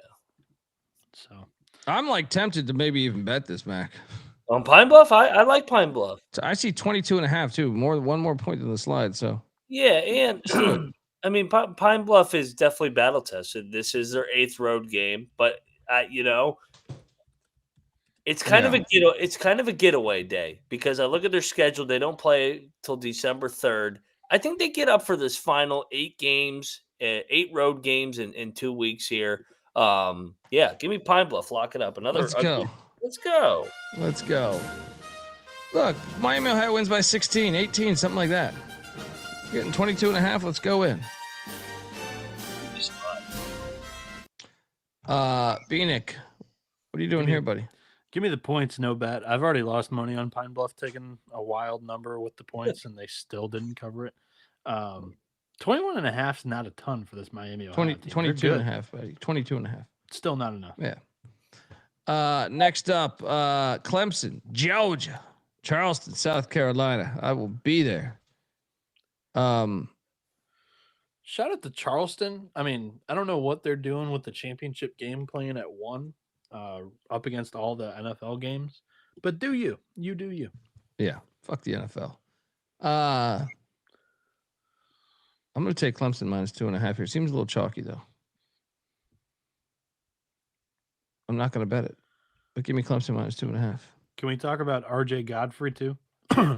Began his career at Clemson, transferred to Georgia last year. Right now he's back at Clemson. There is. It's the RJ Godfrey game. Yeah, I mean he's got to give him some intel, right? I'm laying the 2.5, but I don't feel super confident. I mean, I Clemson will have the crowd though. Georgia fans did not travel here at all. At all. Actually, maybe I should like it. The more I think about that, it seems really chalky.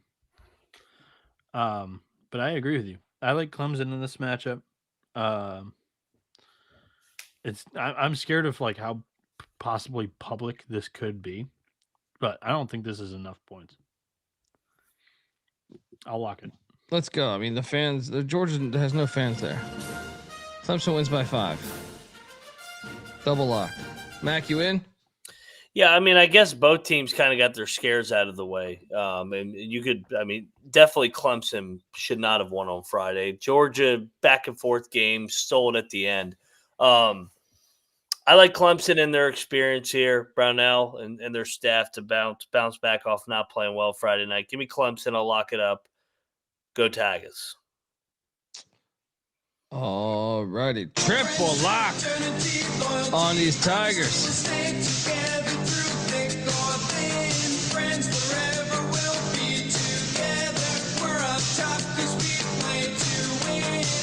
Next up, we have Old Dominion and Drexel in Philadelphia. Drexel's laying 2.5. Huh? Give me Old Dominion. This line reeks. Yeah, it does. I mean, Drexel just got fucking drilled by Penn on their home floor in the Philly 5. I've watched Drexel like 2 or 3 times this year, and they look like shit each time. That St. Joe's game I watched, Syracuse beat them by like 40. It does reek. Should we bet Drexel because it reeks? Yes, and I bet Drexel earlier in the week when it reeked against NJIT when they were laying 10.5. This is the same spot. ODU, they came in with a lot of hype. I need to see it from this team consistently. They're coming off, 30-point win against Morgan State, but inconsistent up and down. Give me Drexel, lock it up. Yeah, I think this is the stinky game. Once again, we've been fire on these all week, all season. I feel like we've really pinpointed these. I don't know how the fuck they're getting this number. Does this make? I mean, their wins are against who? D2 and Widener, right? Where they won. And I don't even know. They could. And New Jersey Technology. What? I mean, I know Old Dominion's not killing it, but I'm saying Old Dominion just destroyed Morgan State. They've played good competition. They beat Norfolk State. I mean, Norfolk State's a solid team. Yeah. They played that. This just makes no sense. We got to bet Drexel. Yeah, it doesn't really make a ton of sense, but I mean, I'll push back on Mac a little bit. I've seen more out of ODU than Drexel so far this year. I've seen a little out of both of them. No, I've seen, dude. Have you guys watched Drexel's fucking terrible? That's why it's shocking that they're favored. Not against NJIT the other night when I took him. And I've been the bus driver of the hype, so I'm going to continue to sit at the front of the bus and man this hype train or bus for ODU. I think the wrong team's favored here. Obviously, locking up double lock on the Drexel Dragons. Are you battling? I'm taking Old Dominion. I'm locking it. Oh, so that means you are battling. All right, let's go. I believe we have some music. What is best in life? To crush your enemies, see them driven before you. We got a battle in Philly. Dundee. Mac on the Dragons. Bieniek on the Monarchs.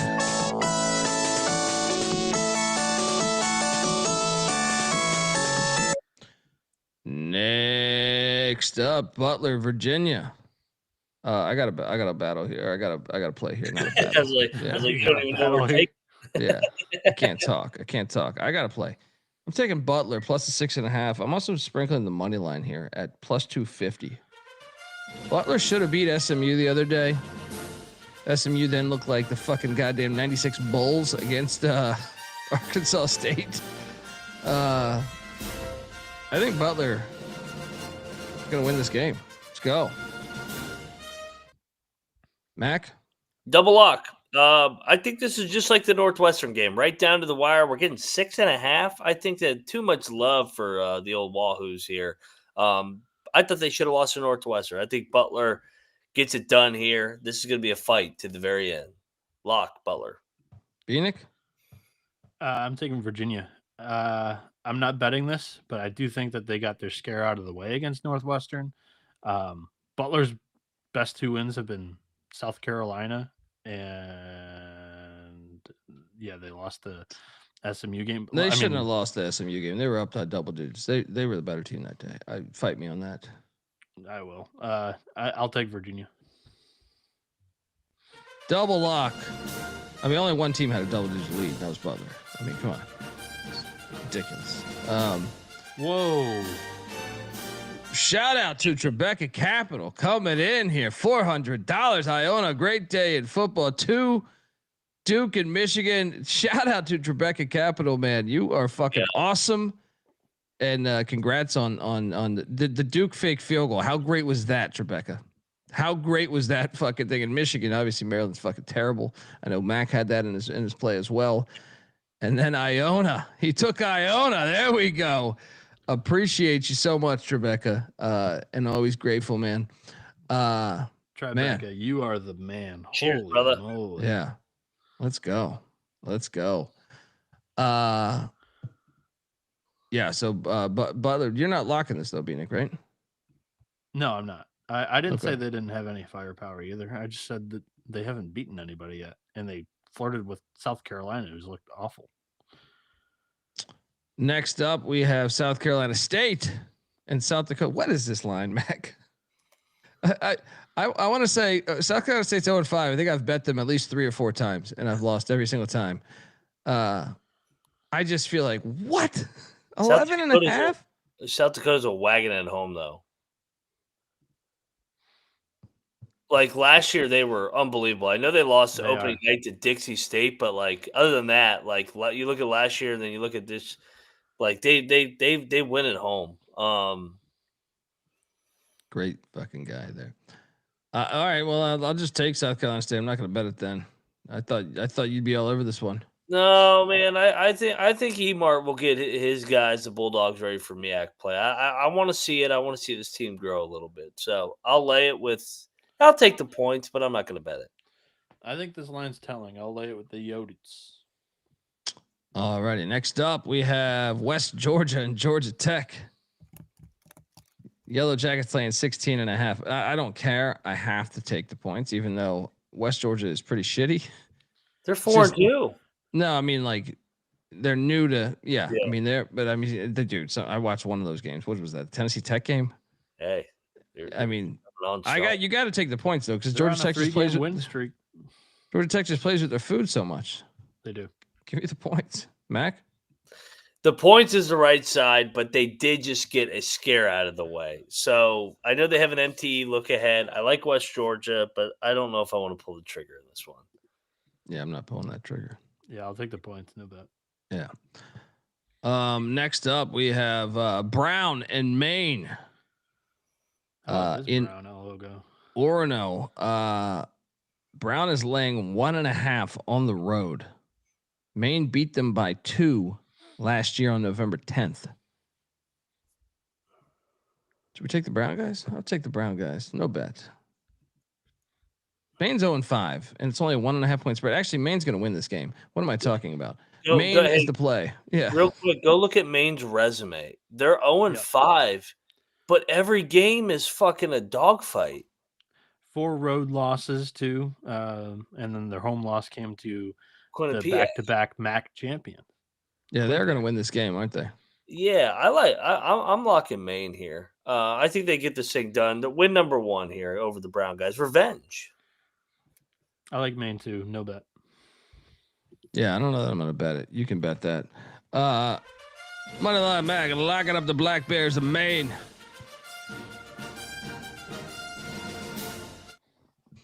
Next up, we got Longwood in Manhattan.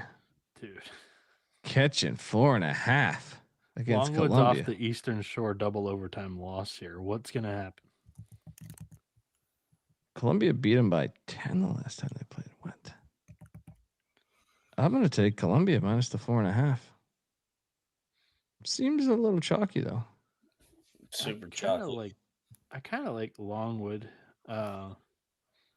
Like they beat James Madison, so there's some variance to this team. I feel like they're either going to win it or not cover.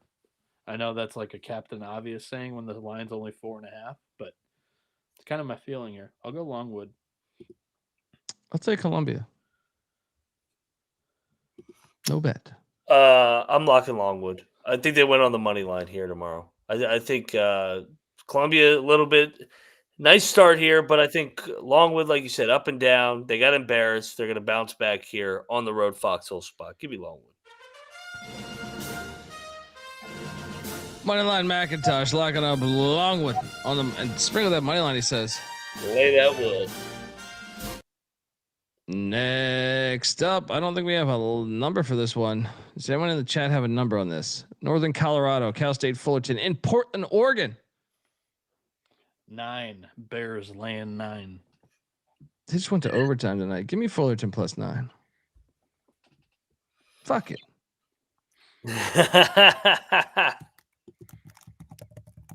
Should we take a money line? But Fullerton won. Like they never win. This is an early ass tip. What is this? An 11 a.m. tip? Give me the points. What is this game? Who's going to this game? There's no one at this game. Nobody. Yeah. I agree with you. I'll take Fullerton the points. I have no idea what the fuck's going on in this game. I thought about betting it, dude. Yeah. Yeah, let's go. Let's go. 9. Come on, neutral go. 4. 3 games in 3 days. Double lock Fullerton plus 9. You with us, Bieniek? No, I'm not going to bet this. I mean, we were just talking about how Fullerton is the worst team in California. They win a game, and now we're locking them. We're getting 9 though. Yeah, getting 9, and they look Northern Colorado just played in overtime. I'll take the points. I'm not asking for my heart to get ripped out right after sort of buying into it. 3 games in 3 days, and the other team laying 9s off an overtime game. I like it. Let's go, Fullerton. I mean, Fullerton has played what yesterday, right? Yeah. Yeah, but the extra emotional overtime game. Those overtime Fullerton's games played 2 games in a row too. Yeah, but I'm saying the extra overtime minutes, man. That's extra. Yeah, I know. Extra tax. Nah. You never been to one of these tournaments. I feel like I was watching MTEs for years. I don't know if an extra 5 minutes matters when one team's played 80 minutes and another team's played 90 minutes. It's still a lot of tax. Well, that's why it's 9 points on a place that no one's gonna. That's why you take the team that's getting 9 points. Yeah. Oh, well, the line's kind of speaking to me. I'm taking the points with Fullerton. I am not. Oh shit! Asking for my heart to get ripped out of after, just saying they were the worst team in California. Senior football is going to be at the game. Senior. Yeah. Let's go. Next up, we have Alcorn State getting 30.5 in Norman. Where's Oklahoma headed this week? They got to be going. Aren't they going to Vegas or no? No. They're playing Marquette somewhere. Chicago. Oh, okay. Porter returns. Hilarious. Give me the points. I don't like laying 30.5 with Porter Moser. I'll lay it. Don't love it. Mac? Yeah, I'll take the points. I ain't betting this. Yeah. Eastern Washington, Central Arkansas, EW laying 6.5. All right. Plus 240 money line. Central Arkansas lock. The hell are you doing down in Conway, South Carolina? I'm sorry, Conway, Arkansas, not South Carolina. You know what I mean. Central Arkansas. Give me the 6.5. Sprinkle that money line. What are you doing here, Mac? They've been ripping my heart out left and right. They've been on the right side of. I mean, they did cover against Sanford. Yeah, I'll lock this one up. Home dog money line. Double lock on these Bears. They've been. I mean, EW's been looking all right, but I just think this is a sleepy fucking game. This is a sleepy fucking game. I think their pace could be a problem too. Bieniek? I'll take EW. They haven't played anybody this bad all season. I mean, you're just being mean to Central Arkansas. I don't know how you could disagree though. I mean, they had a lead against North Texas the other night. They just sold at the very end. They had a lead over Sanford too. Yeah, they've actually looked okay. They're not atrocious. I'm just saying, like, what we've seen out of Eastern Washington's been 4 bye games. Now they're entering as a favorite. Like, this is the first time we're seeing that. Yeah, I think they should be able to win it. I'm definitely not on the Central Arkansas money. I'm gonna lay it.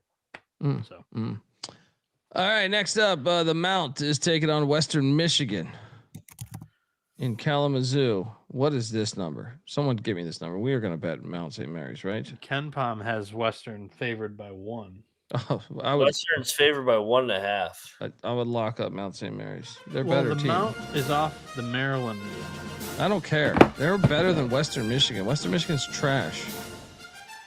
Line stinks. Play this game and fucking on the moon. I'm on the Broncos. I think this line smells. And it's kind of telling you what's going to happen. No. Stinky line for me. I'll stay away. I'll take them out because I think they're better, but no bet. You locking this, Bieniek? No, but I mean, my angle is the Mount just poured everything in they had into an overtime game with Maryland, and they came up just short. I think this is the heartbreaker game. Nah. I'm locking up Mount St. Mary's. Western Michigan's trash. Should be suspended from playing basketball for a couple years. All right, with that trash program they got there. Let's go. Robert Morris, Monmouth. Monmouth laying 3.5.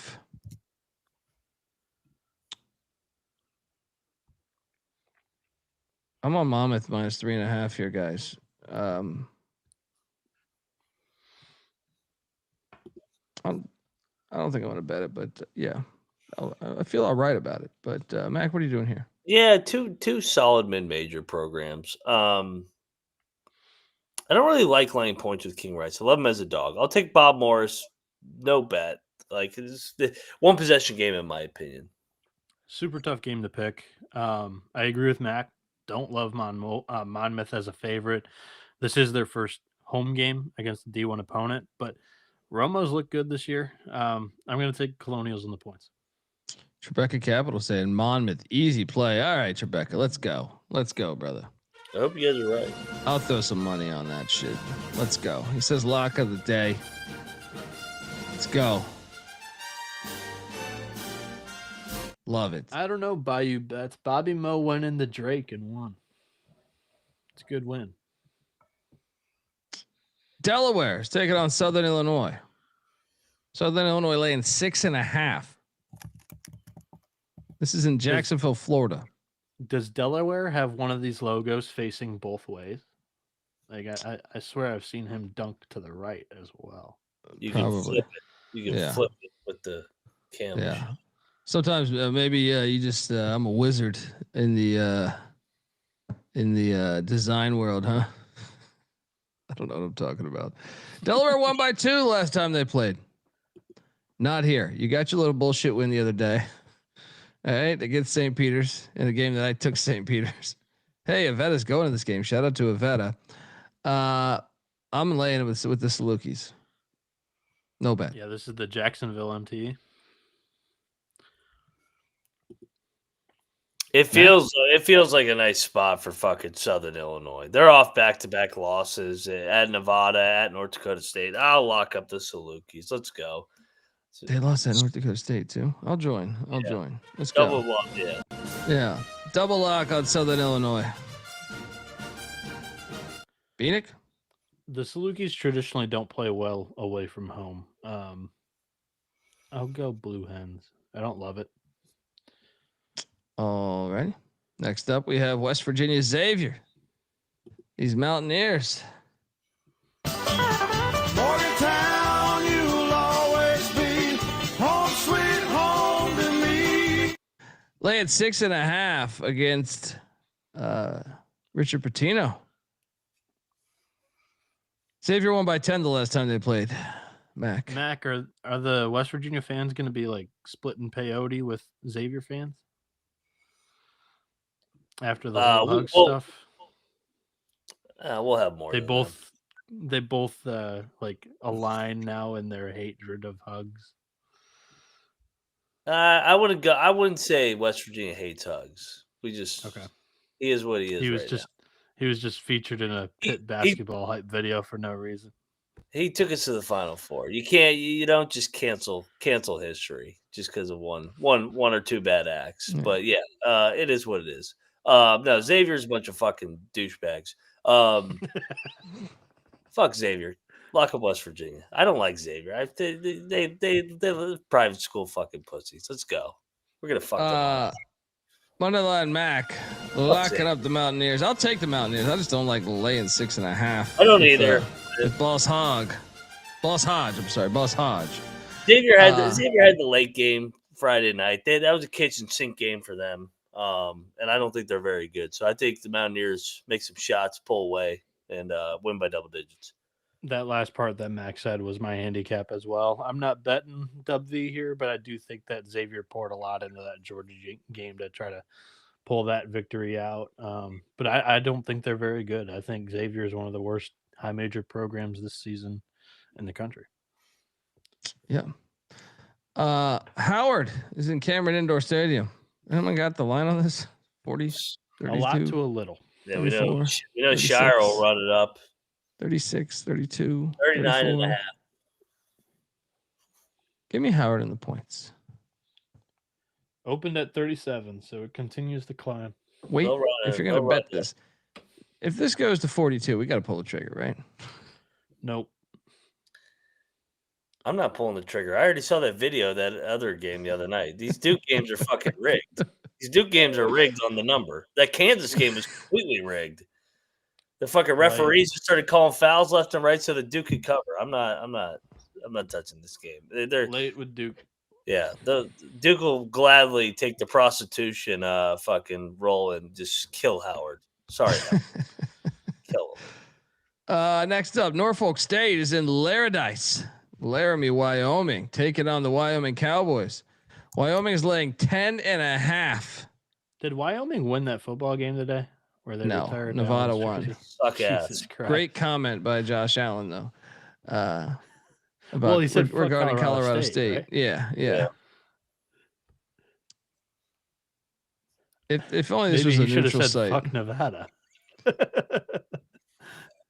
If only this was a neutral site, but give me the point still. I'm tempted to bet. The elevation scares me here. That's the only thing stopping me from locking this fucking thing because no one's been going to these fucking games. You got the elevation for Norfolk. Also, you got a bad travel spot for them. They're coming from Norfolk, Virginia to Laramie on 1 day rest after playing Towson on Friday. Hampton on Friday. And now they're playing Wyoming on Sunday. Yeah. You know what? Fuck it. I'll go in. I'm a Clark. Like they could stay within 10.5. Rob Jones has been good in the bye game. Wyoming wins by 4. I honestly I could see the money line hitting too. I mean, the only thing is just the fucking altitude. Yeah, I think on a neutral, I love that on a money line play, but I could see it still hitting because no one's been going to these fucking games. Their home court environment isn't what it was under Linder. Mac, what are you doing here? They're off a loss though. That's why I actually Correct. was on the Wyoming side. I was Me gonna be on Norfolk State but then I remembered they lost Sam Houston, got that loss out of the way, come back home. I will take the points though. Actually, the more I think about it, I think Wyoming wins by 7. I'm laying it with Wyoming coming in. That was my pick. I'm keeping it. I mean, it's just such a bad travel spot. Norfolk State also at altitude here, their first game at altitude, and Wyoming coming off a loss on the road against Sam Houston. They're going to come back home, pretty motivated to win this game, and I think they do. And the question is, do they cover 10.5? I'm going to lean on them pulling away a little bit later in the game. All righty. So am I the only one locking this? Mac, you locking it? No, I'm off this Okay. game. Wyoming. I'm sorry. Norfolk State plus 10.5 in Wyoming. Next up, we have St. Thomas in Portland. You filthy whore. What's this number? No line out yet. Okay. Check the picks page. I don't know. I found a Northern Colorado line. Hold on. Tommy's laying 4. Take Portland, man. I'll take Portland too. Fuck Not the laying Tommies. points for the Tommies right now. Not betting it though. I'll go Tommy's. Don't love it. ULM is taking on ETSU. Where's this game? Pensacola? Is it? No, it's no, ETSU. Johnson City. It's Okay. their Okay. MTE. Johnson City. I don't have a line on this one. Do you see one, Noah? Yeah, Monroe just played Moorhead today.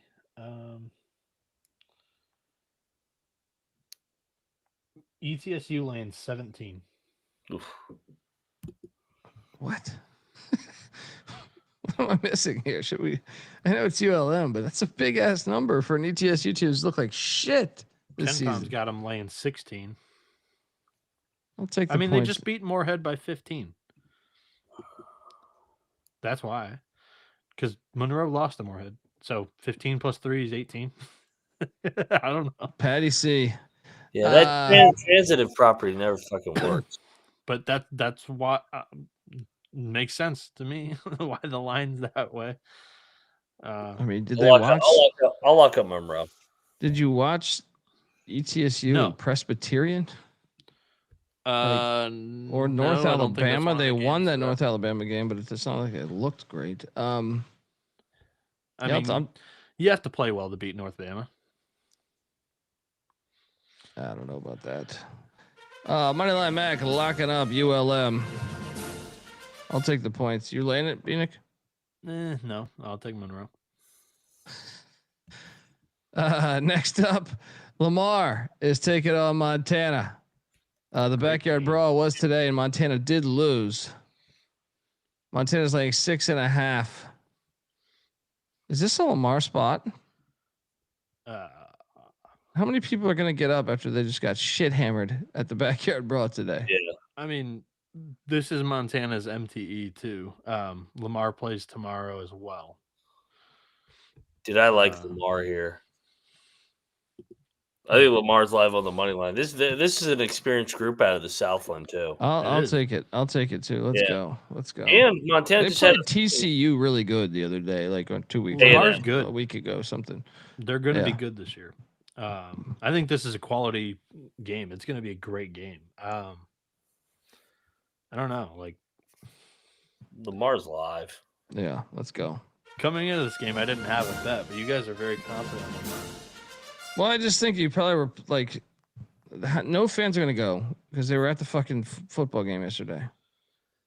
They probably had a great time, even though they lost. They probably got drunk.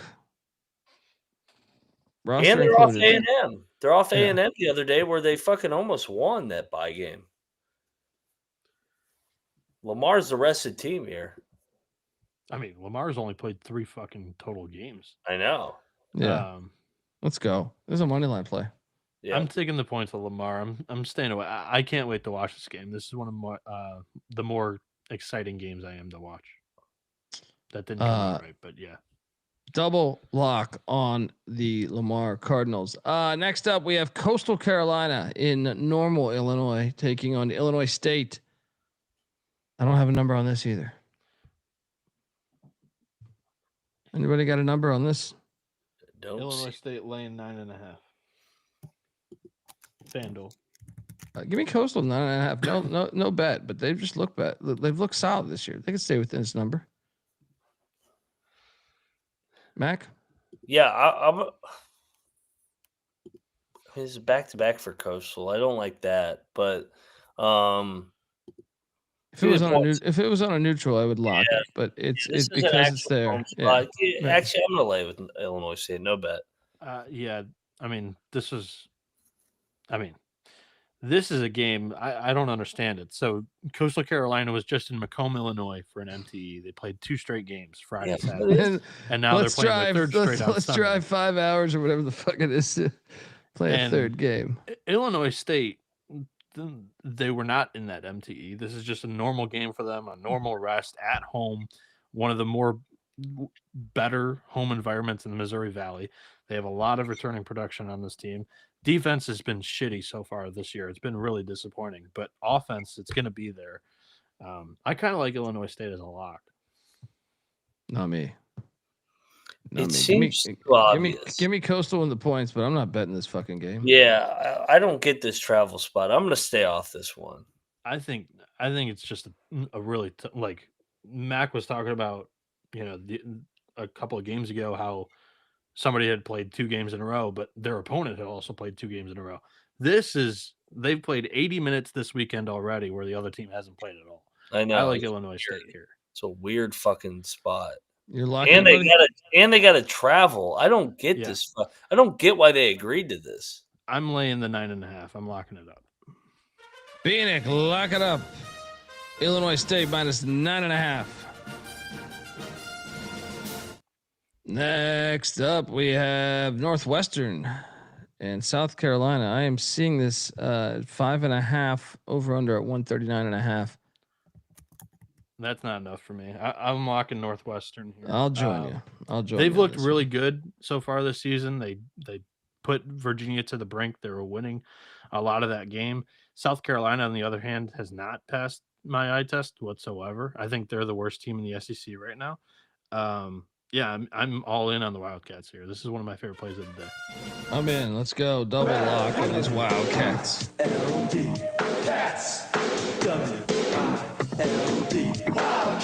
Mac? I'll battle you guys. Give me South Carolina.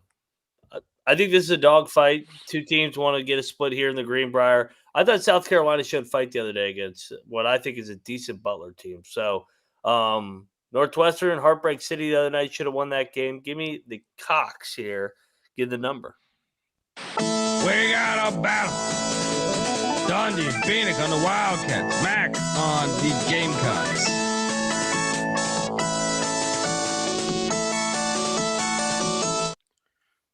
Next. Saying it's 6.5 on DraftKings. Get your 6.5, Mac. I like it. Quinnipiac. The Aqueduct catch 12.5 as they head to Pitt. 12.5, Mac. What the fuck is this? I'll take the points. No bet. Go Aqueduct. What are you doing here? I'm not betting it though, because I mean Pitt like they're coming off a loss against a real team. I mean, they just get bullied by the Big 12 and anybody with a little bit of shit to them. And then they just beat up on the bye teams. So yeah, give me Quinnipiac by default, but no bet. We know Pitt's deal. Like, I know Mac says that because like it's very on brand for Mac. It is very on brand for Pitt. They beat the pulp out of some of these bye teams. And if they don't beat the pulp out of them, they're on edge to lose the game outright. But I'll lay it with Pitt. I think they cover it by a point or two, like 14-point win. Next up, maybe one of the better games of the day, the Colonials of George Washington. I'm seeing this at 4.5 now, guys, not 5.5. So money coming in on McNeese. So George Washington, McNeese State, there in beautiful Georgetown, Cayman Islands. The only reason why I can't call it the game of the day is because it's on Flow Sports. Other than that, like, outstanding. I can't wait to watch this. I actually do have Flow Sports, but I'm laying the 4.5 with the Colonials because I think I can trust them in the Cayman Islands. Where's McNeese? Oh yeah, they're at the club right now. No, I just think George Washington's also the better team. I'm not getting in front of this wagon. Mac, what are you doing here? I'm gonna battle you. Give me McNeese and company. Caputo. I love Caputo, but I'm gonna fade him off of the press conference game. Going viral here. Give me McNeese here. I think McNeese is still an athletic bunch. I think that this is a war. Comes right down the wire. Give me 5.5. Give me these Cowboys. Bieniek? Take the 4.5. I'm right there with Mac. I think the wrong team's favored here. George Washington and all of these games, or I wouldn't say all of these games, but 4 of them were bye games and they were catching points against South Florida. Now the target's on their back, not only because they are laying points and 5-0 in this matchup, but their coach just went viral online with some statements. And McNeese has been like that team with the target on the back. I think they're kind of happy that they're not the ones being hunted in this tournament now. And I'll take McNeese. I'll lock it up. I think that this game's a lot closer than the 4.5, 5.5 that they're catching. We got a battle. Dundee of the Colonials. Bieniek and Mac on these Cowboys.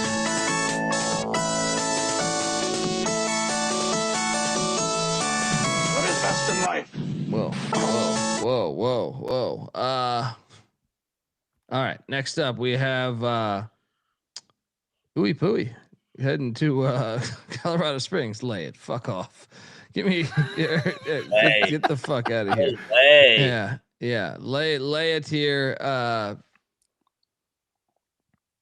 not betting this. I'm not watching this. Mac, fire. I already have my theory on IUPUI. I'll take him as a dog. They're going to win outright on the money. They're going to blow out these Staples. That style's going to wear out these boys from Air Force. Let's go. IUPUI's already played out there. Lock. Money lock. Air Force on a 2-game win streak. You respect our Falcons. That's when you fade them. Joe Scott will punch you in your fucking face. All right. I'm an Army guy. Bieniek, what are you doing here? I'm an Army guy. The cocktail napkin again. I feel like everybody's trying to gauge these totals on IU Indy. The cocktail napkin's got this at 186. Yeah, I mean, I lost on IU Indy at altitude in their game against what was that? SIUE? No, Alabama State. It was like 182.5 the other day, and they only scored 181. I'm gonna go back to the well on that. They've had a day off. Second game at altitude, they're probably a little bit more ready for a full 40 here, is my assumption, because they didn't really shoot it tremendously from inside the arc today. Air Force, I don't think they're as athletic as Alabama State, so IU Indy should be able to have a little bit more of a fair matchup in this one. Yeah, I'll take the over 182.5. Bieniek locking up the over. Mac locking up the Ooey Pooey Jags. Jag it. Next, Queens and Furman doing battle. Furman laying 6.5 in Greenville. I mean, I have to take Queens in the points here, but I'm worried that it could be a trap here. I'll take Queens in the points. No bet. Mac? Feels trappy as hell. I'll lay it with Doesn't Furman. it? Yeah, it does. It really does. God, like after this line would be like 3, 6.5. Yeah. It feels like Furman's gonna blow them out of the gym. Bieniek? I don't have a strong opinion on this game. I think Fire Furman's game, been a though. really tough. Should be a fun game. Yeah. I think Furman's been a really tough read so far. They've been a dog in all 3 games that they've played this season, I believe. The only one off the top of my head that they may have been a favorite was Troy. But I mean, all 3 games were quality, and they came up short, and 2 of them double-digit losses. But yeah, I mean, they're a really tough read. I'll take the points with the Queens. I don't have a strong opinion on this at all. Next up, the Flightless Birds are in Jacksonville, Florida, taking on UNC Greensboro. Greensboro, just disaster of a season. What is this line? Youngstown's laying 5.5. This line stinks. Dude, we're taking Greensboro. Yeah, let's lock Greensboro. And we're taking money line too. Yeah. Yep. Let's go. Yeah. Double lock on Sparty. Sorry, John. Bieniek, what are you doing here? I had Youngstown as a lock coming in. I'm betting the Flightless Birds here. Yeah, Greensboro's 0-5 coming into this matchup. Youngstown's got some good wins already or a good win already on the resume with other good performances. Like they covered against Pitt, covered against St. Bonaventure, and they're coming off getting their shit rocked against Toledo. I think they're going to be motivated in this game. It's an MTE. I think Youngstown State's going to win and cover. I lock it up. We got a battle in Jacksonville. Dundee and Mac on Sparty. Bieniek on the Flightless Birds.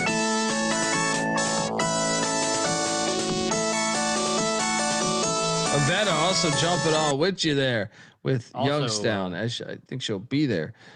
Oh yeah, Jacksonville, yeah. Youngstown opened at 3. I bet it at 4. It's at 5.5 now. Yeah, sharp money on the Penguins here. Good. They don't know shit. Let's go Greensboro. Let's go Greensboro. Yeah.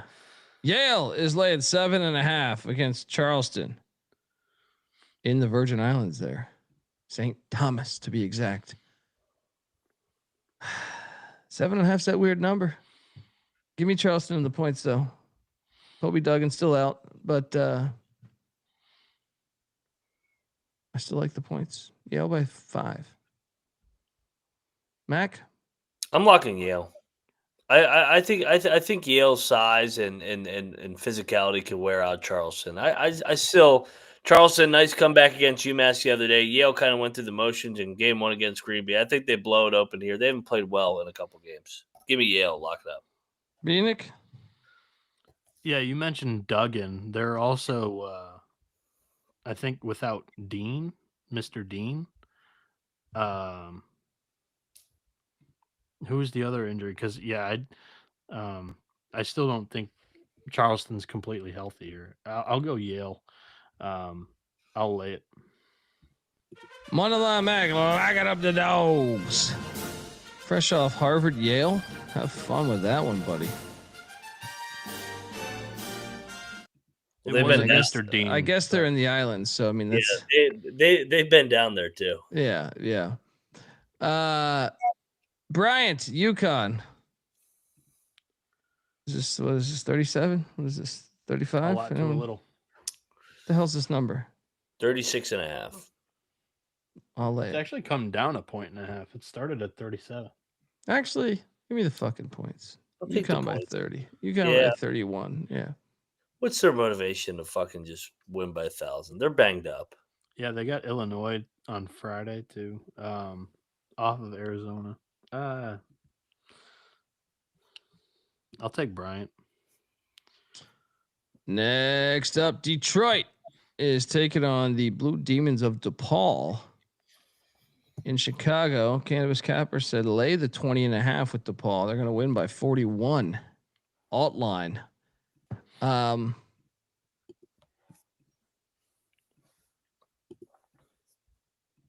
won by 2 last year. I remember that. Wait, that wasn't last year. That was a couple years ago. 2 years ago. Yeah. I'll lay it, no bet. DePaul got their blowout. Detroit got their nice cover against Izzo. No bet either side for me. Shout out to Cap. He did say that. I mean, he said alt line for 41. I'll lay it as well. No bet. Bieniek. I'll take Detroit. They may come in with a little bit of confidence after hanging with State. I don't know. I'll take the points. Next up, Tulane, Boston College. I will be in the house for this. What the hell's this number? Bro, BC's laying 2.5. What? Get the fuck out of here. Give me Tulane. Tulane. They shouldn't be laying points against anybody. Double lock, money line play. Yeah. Tulane's got better athletes. I'll go BC. Alrighty. Double lock on these green wave. Next, Mercyhurst. Joseph Mead for the $10. Oh, shout out to Joseph giving us $10. Thank you, Joseph. Appreciate you. Mercyhurst, the hospital. Look at these mascots. Yeah. They're knockoffs of Michigan. Dude, I'm going in on this shit here. I've been impressed with Mercyhurst. Give me the 12.5. I mean, I've been impressed with Marshall too. This is like a sleepy game though. You see Mercyhurst on the schedule, you're like, what is this? Give me the 12.5. Mercyhurst. Let's go. Marshall wins by 9. Mac? They did look good against Miami of Ohio the other night. I will take the points, no bet. Marshall is good at home. Ironic that Mercyhurst is in Huntington tomorrow and then next Sunday in Morgantown. They're touring the state of West Virginia. Setting up shop. What are you doing here, Bieniek? Yeah, I mean, Erie, Pennsylvania is not a far trip. I like Marshall. Mercyhurst has looked fine this year, but I've actually been impressed by Marshall. So I'll go Thundering Herd at home. Lock? No. Joseph is giving us $2 saying Sanford covered against Texas A&M today. Put that in your pipe, Greg Sankey. All right. Sanford's like terrible in the FCS too, right? Yeah, they fired their head coach. Yeah. Oh, here we go. The hockey logo. Yeah, North Dakota is taking on Western Illinois in Macomb, Illinois. What the hell is this number? I don't even see this game on my app. It's the MTE. So was it North Dakota who played yesterday? Yeah. They both have lost Coastal by 20. It is a pick. Total at 145.5. Give me the home team. No bet. No, I'll take North Dakota. North Dakota gets it, but no bet. I mean, Western Illinois has got to win one of their games in the MTE, right? I don't know if they have to. They're pretty fucking bad. Oh, I know. I'll go with the home team though. Yeah, no bet. Alrighty, Middle Tennessee is taking on Murray State. Incredible game. This game is in the Cayman Islands as well. What is this number, guys? Do we not have a line? Murray's laying 7.5. I'm gonna lay it. The Cayman Islands is spitting fire tomorrow in their 2 games. I'm almost like I'm gonna lay it, and I was thinking about actually betting it too.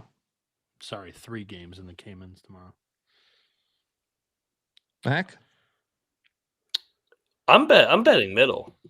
I still think Middle is a decent roster under McDevitt. I know Ryan Miller and company have been impressive so far, but laying north of 2 possessions against a quality team in Middle, I wish this game was being played in the States because this was a good rivalry once upon a time in the OVC.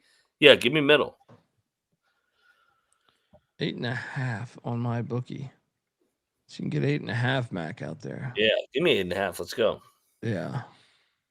I'm gonna stay away, but give me Murray. Max locking up the Blue Raiders plus 8.5. Bieniek? Murray State's still my boys. I'll lay it with them. I do fear Middle Tennessee a little bit, but I like the Racers. Yeah. Next up, that's a great game. Winthrop heading to hey, they're actually playing. Shout out to Winthrop playing on the road at Jackson State. Winthrop's laying 9.5. I will take Jackson State, and I think we should lock this guy. Isn't this the home opener? Yes, and they're off the fucking bye game at Arkansas. All effort game. Kimmy Jackson State, lock it up. Sprinkle some on the fucking money. Let's go. Plus 9.5. Double lock. Bieniek, triple lock. HBCU rig game, man. Come on, don't fight it. They're both off of Arkansas. Yeah, but this is their home opener. The HBCU home openers have been great.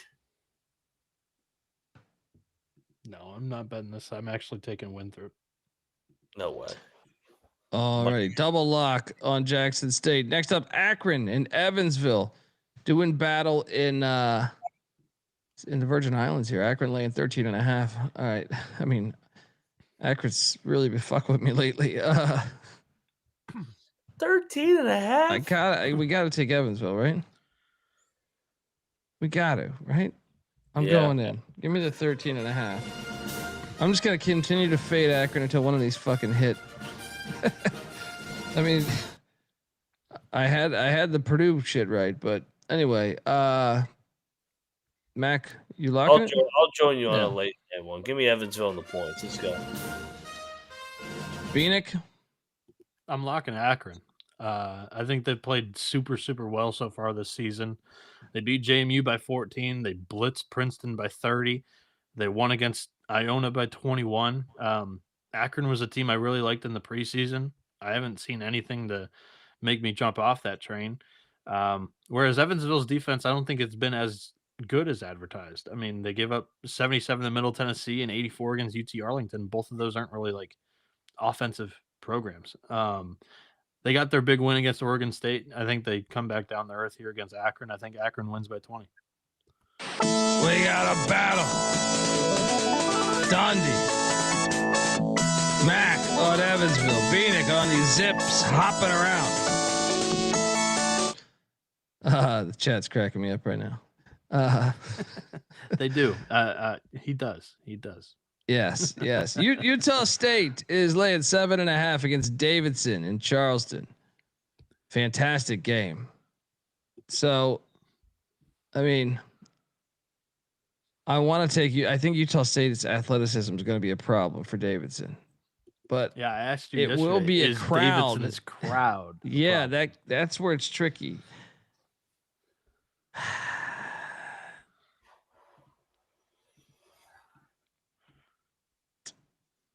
Give me the points. Give me the points. I think the crowd can get the cover. Utah State Standalone wins. game. Yeah. Is this standalone? Yeah. Final game of the Alright. night, 9 o'clock. All right, Oh, let's it's go. Standalone. I don't love That's it not true because the standalone, athleticism might be an issue here. But give me the 7.5 in Davidson.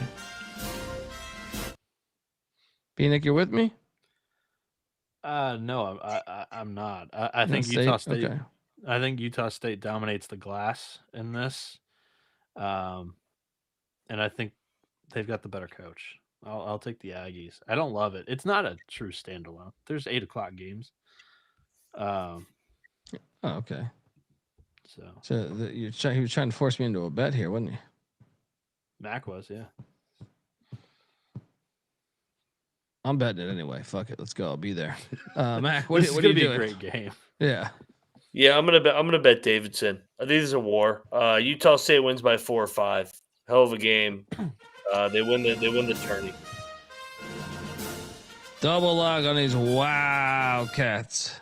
And wait, do I have one more game on the slide or 2 more games? What am I missing here? Is that happening? Monday. Oh, how did I fuck that up? Anyway, okay. This game's Monday too? No, I think UT Martin Southern Miss is tomorrow, right? Why do I not see it there anymore? Oh yeah, it's at 5:30 now. Huh. Did they change the time? They moved the times than it was previously different. What's the other game? The other game is Prairie View in North Florida. So those are both in the same MTE. Because our Martin played Prairie View. So you must have thrown them in there knowing that the games were still going to happen. Shout out to you. I'm giving you credit. They just didn't have lines or time. Appreciate that credit. Prairie View, Prairie View, North Florida is at 2:30. It's before Martin and because Martin's got the winners bracket game. Prairie View's got the loser bracket game. Check the picks page on those games. No odds on either one. Picks page. Prairie View is laying 2 on Kempom. Total of 162. I will lay it with Prairie View, but if that's the number, but yeah. All right. I will. In that case, I'm gonna take the points with the Ospreys, and then the Martin game. They are laying only 1 on Kempom. If that's the case, I would lock up Martin. I would too. Yeah. After they got their wake up call today, I would lock it up to like 4 or 5. Shit, maybe even 6. I agree. Yeah. All right. Top plays of the night. Man, let's see what we can do here. We called for a couple dogs. Well, I'm gonna say I do like Butler against Virginia with the points and the money line too. I guess I'm giving you 2 dogs because I was gonna say Lamar against Montana as well, and then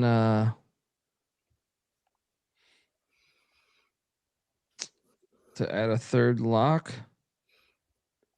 Mount St. Mary's against that bullshit Western Michigan. That fucking shit out of here. Mac, where you going?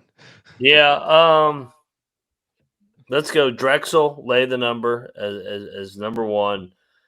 Central Arkansas, home dog there, number 2. IUPUI is going to beat Air Force outright, so take the points, take the 4.5 there with that fucked up style.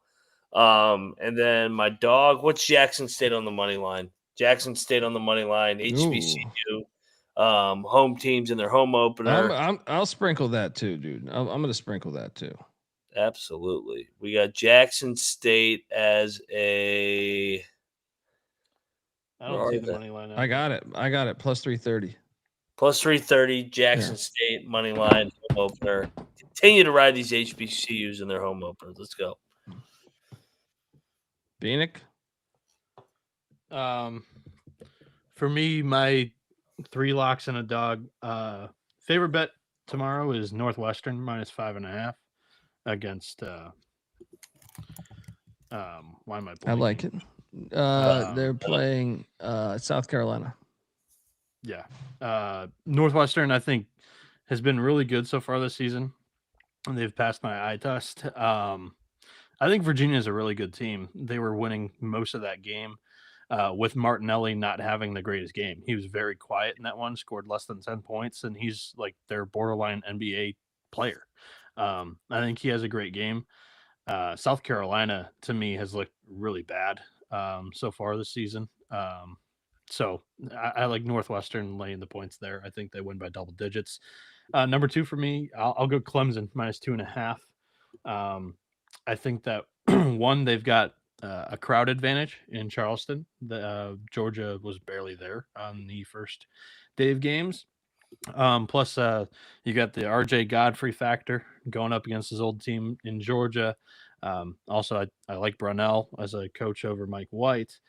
Only 2.5 for Clemson coming off their scare against West Virginia. I know you could say the same thing about Georgia coming off of Xavier, but I don't think that Georgia's going to be a great team for this season. Number 3, I'll go Akron over Evansville. Evansville defense was supposed to be like very good. They returned the second best defense in the Valley with a lot of returning production. It hasn't looked great in my eyes so far this season. And Akron has been unbelievable with a couple of 20-point wins against good programs. I think they do it again. And then my dog's McNeese, plus 190 on the money line against George Washington. Chris Caputo, he's been on the show before, but also George Washington has not been a favorite in this type of game in a long time. And I think McNeese has overall been there, done that with the target on their back, and with a little bit more high major talent on that team. This is their first opportunity against a team on a neutral floor rather than going and losing to Santa Clara. I think that the Cowboys get it done outright tomorrow. All righty, folks. Give Noah Bieniek a follow on Twitter at NoahB77_. Moneyline Max on Twitter at Moneyline_Mac. I'm on Twitter at DColbyD. The College Basketball Experience is on Twitter at TCE on SGPN. YouTube.com/The College Experience. Right now, if you can, please hit that like and subscribe button. It helps us out a lot. Shout out to everyone for their eyes and ears, but also shout out to everyone for hooking us up. All the people that donated money, but also all the people that donated their time and effort into listening to our stupid fucking faces. Till next time, this is the College Basketball Experience. You better start thinking about yours. And we are out of here.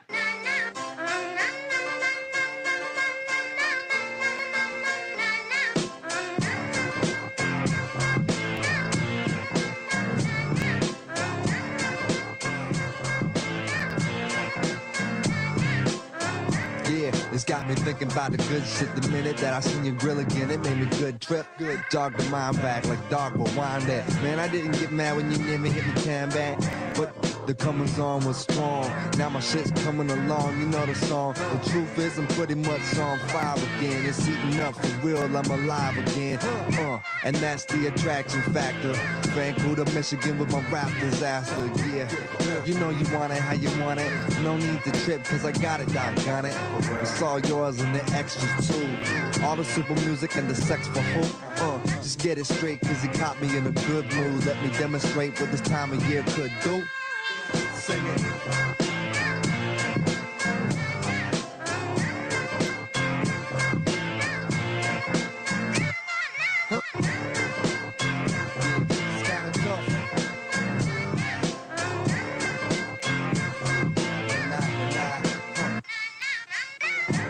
Last time you got the